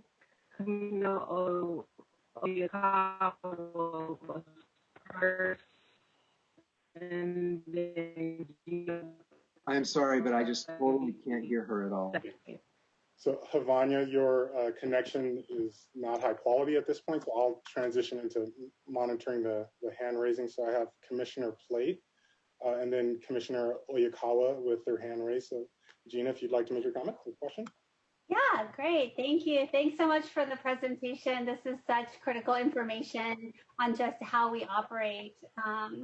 And I wonder if you could switch back to that last slide. Yeah, perfect. I think over the years, one of the things that I've noticed is that parents or other stakeholders will reach out when they've gotten to a point that maybe locally they're not getting all of their questions answered.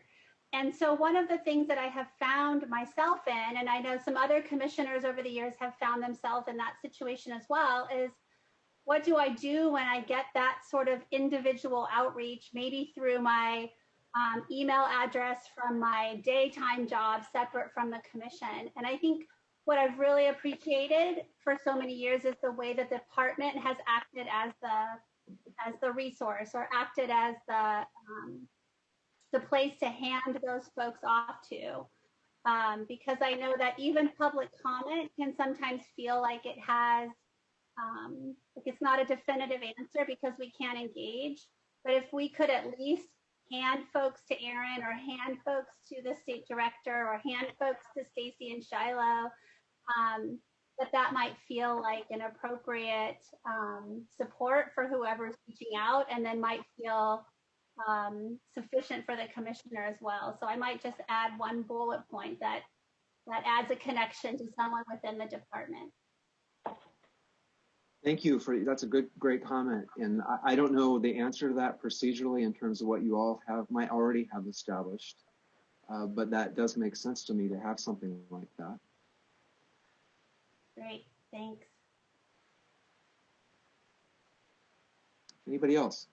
We have one more comment, but I would just add to what Gina shared, and what I've observed from Gina and Barbara and others throughout the years is being very clear that I'm putting on my commissioner hat, or I'm putting on the hat for my day job, or I'm speaking as an individual, so that there's no misunderstanding, given that many of us serve on obviously our professional roles, but other volunteer commitments as well. So being clear in terms of the voice we're speaking from. Yes, thank you. Commissioner Oyakawa. Yes, thank you so much. This was really helpful. I've read the materials before, but to hear it presented and very specific examples was really just good to walk through. So as a new commissioner, I really appreciate getting that information. And I wanted to actually, what I was going to say was what Gina raised as well, because as a new commissioner, I'd gotten a couple emails where it was directed towards me because my email, I have that public email address on the website, and a parent asking for very specific help. And I felt powerless to not be able to say, what I would do with a friend or whatnot. And I reached out to Erin, who helped me refer her to the CDE special ed department for help. And so it would be helpful. I just wanted to make sure that was stated to everyone, giving us guidance on, this is how you would want to handle this situation when you do get actual outreach from a specifically to you from a parent or another individual seeking a response. And, I wanted to help her and I didn't know what to do. And so, I was able to give her a reference to someone, but I didn't know that if I hadn't asked Aaron about that. So wanted to put that out there as well. Thank you. Yeah, again, I just want to be careful that really what you're saying in terms of that kind of procedure is beyond my jurisdiction in terms of how you want to handle things, but that kind of approach certainly does make sense to me. So seeing no additional comments or questions from commissioners, Aaron, I will transition to you to open up for public comment.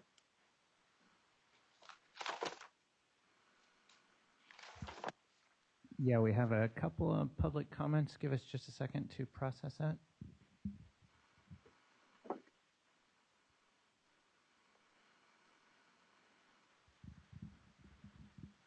Okay, we have 2 public comments in queue. They just need to make sure that they press *6 and then 1 to get placed in the queue for comment. And we'll give them just a few minutes to process that.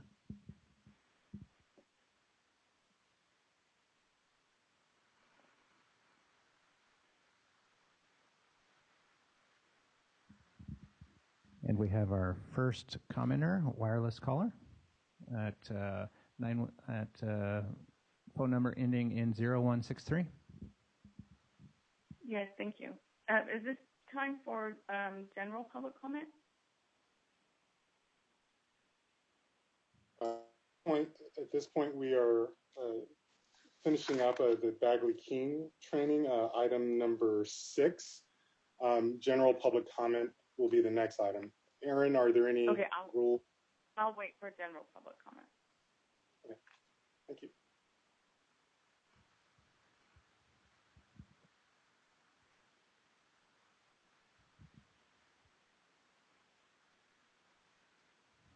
We're just figuring out how to move that caller and bring in the next one.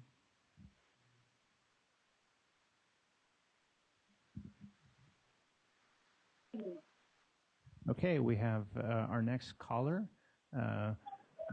Zamora, I believe is the name.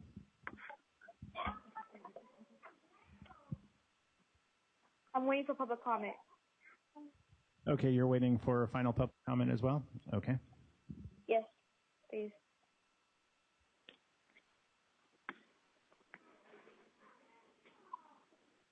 We have no further public comment for this item.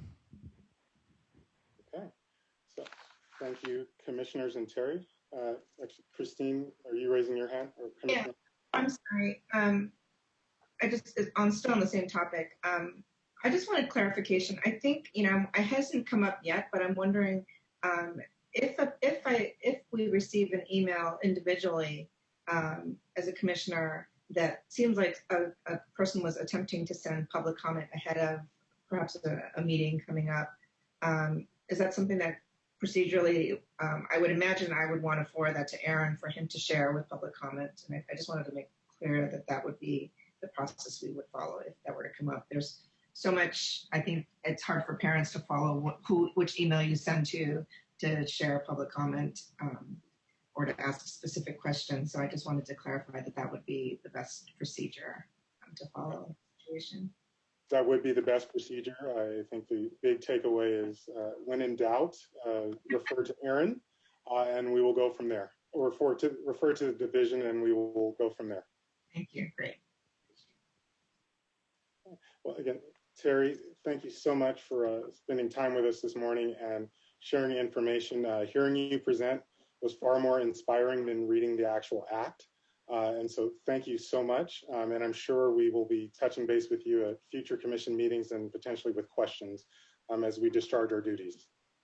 Very good. Thank you so much for inviting me and best of luck on your important stuff that you're doing there. Thank you. Moving into item 7, and just a quick announcement. Unfortunately, Commissioner Jocham has to transition very quickly for another commitment related to her school district. And so moving into item 7, general public comments, where we can hear from the public to speak on any matter, items on the agenda and items not on the agenda. So Aaron, I will turn it over to you to share public comment.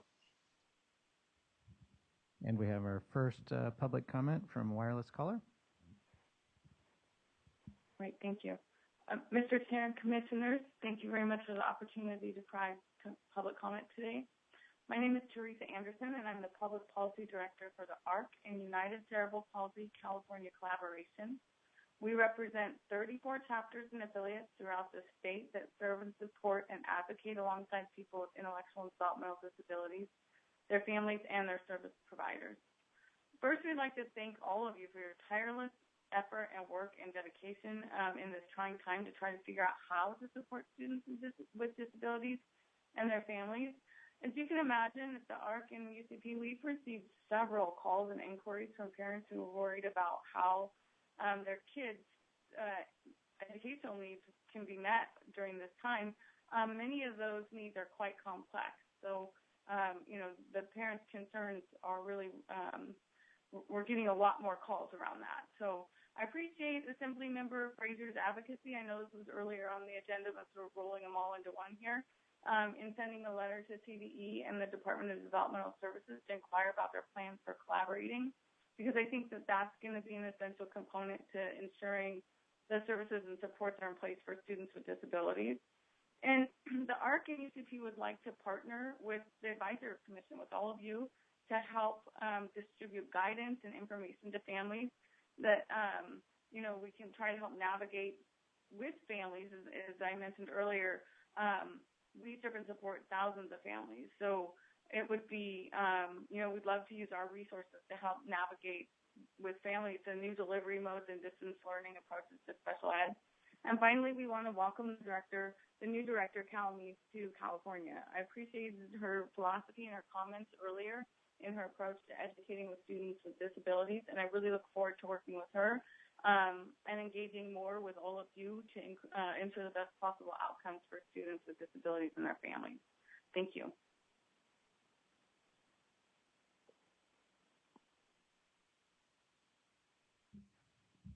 Okay, and our next caller is Lisa. Go ahead, Lisa. Yeah, I wanted, first of all, to welcome Heather Calamise as the new Director of Special Ed for California. Also, by way of introduction, my name is Lisa Mosco. I am a mother of two students with disability, one of whom is enrolled in LAUSD public school, and I am also a member of the ACSE, which I've chaired for the past couple of years. And right now I'm speaking on behalf of myself and the advocacy organization I work with, Speak Up.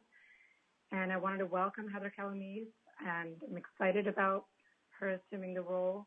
I also want to speak about the importance of engaging parents in more meaningful ways as partners in public education for students with disabilities. I'm heartened to see some parent advocates at the Advisory Commission.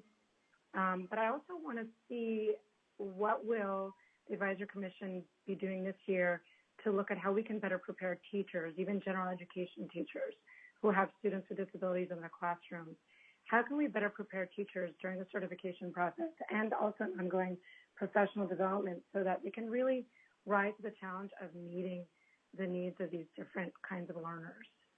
So I'll just leave it at that and say thank you, and I'll be tuning in for upcoming meetings as well. Thank you. And our next caller is from Thornton. Go.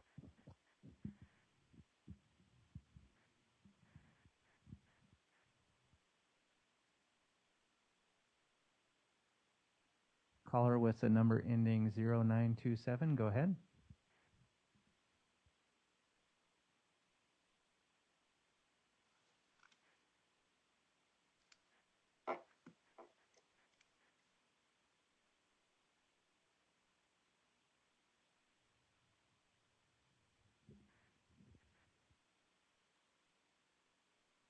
Okay, Hello, can you hear me? There we go. Yes, go ahead. Yes. Hi, my name is Kenya Martinez, and I work for Disability Rights Education and Defense Fund, and I'm calling to welcome the new Director of Special Education, Heather Calamise. I hope I said that correctly. Not only do I work for DREDF but I'm also a parent of 2 children who receive special education services here in the Sacramento area, specifically in Sac City Unified School District. So I welcome a fresh outlook, and I hope to partner with our new director and find out what innovative ways she is going to do to help our students receiving special education services, not just in Region 4, but also here specifically in our school district. Thank you, and thank you for allowing me to make my public comment. And our next caller is Ms. Zamora.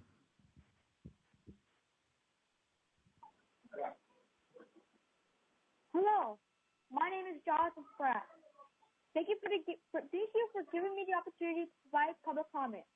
I am a freshman from San Pedro Senior High School, Gibson Magnet, a school in the Los Angeles Unified School District. I am an autistic student with an IEP. As a student that depends on the support services, including my 101, to access the classes and participate in my school communities, I worry about my fellow students with exceptional needs as we continue with distance learning. I would like to especially recommend the following for consideration when issuing guidance on allocating funding to schools. Number 1, the need for student input in the virtual IEP process. For IDEA, the IEP team includes, whenever appropriate, the child with disability. Students with disabilities must be able to provide their input and be part of the IEP process to the best of their ability. Number 2, the use of the CARES Act funds received to provide compensatory services to students who did not receive any or minimal services during school closures. And number 3, address how the lack of a structured environment, the absence of direct virtual interaction with teachers and service providers, and inconsistency of supports and resources across SELPAs have affected and will continue to impact students with disabilities as schools reopen and continue with distance learning. Thank you.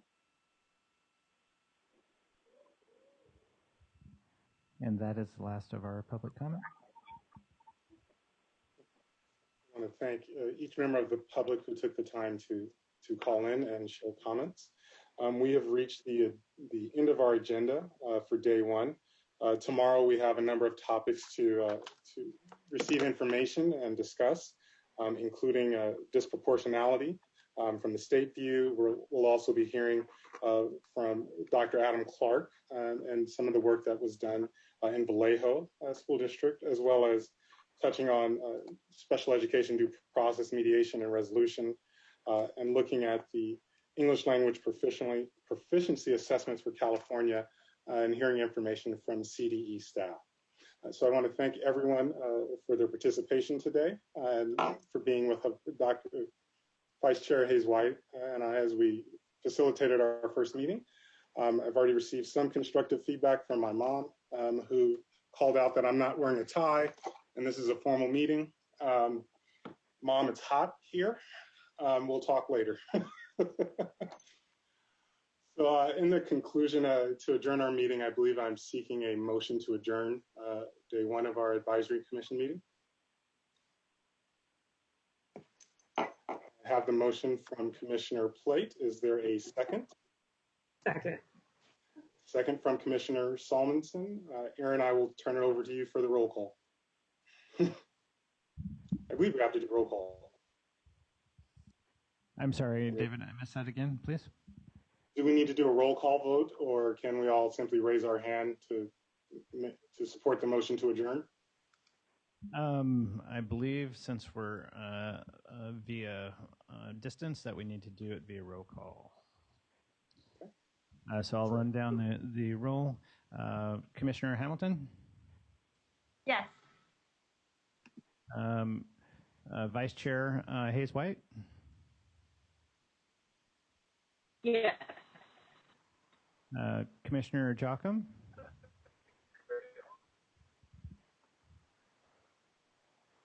Commissioner Oyakawa?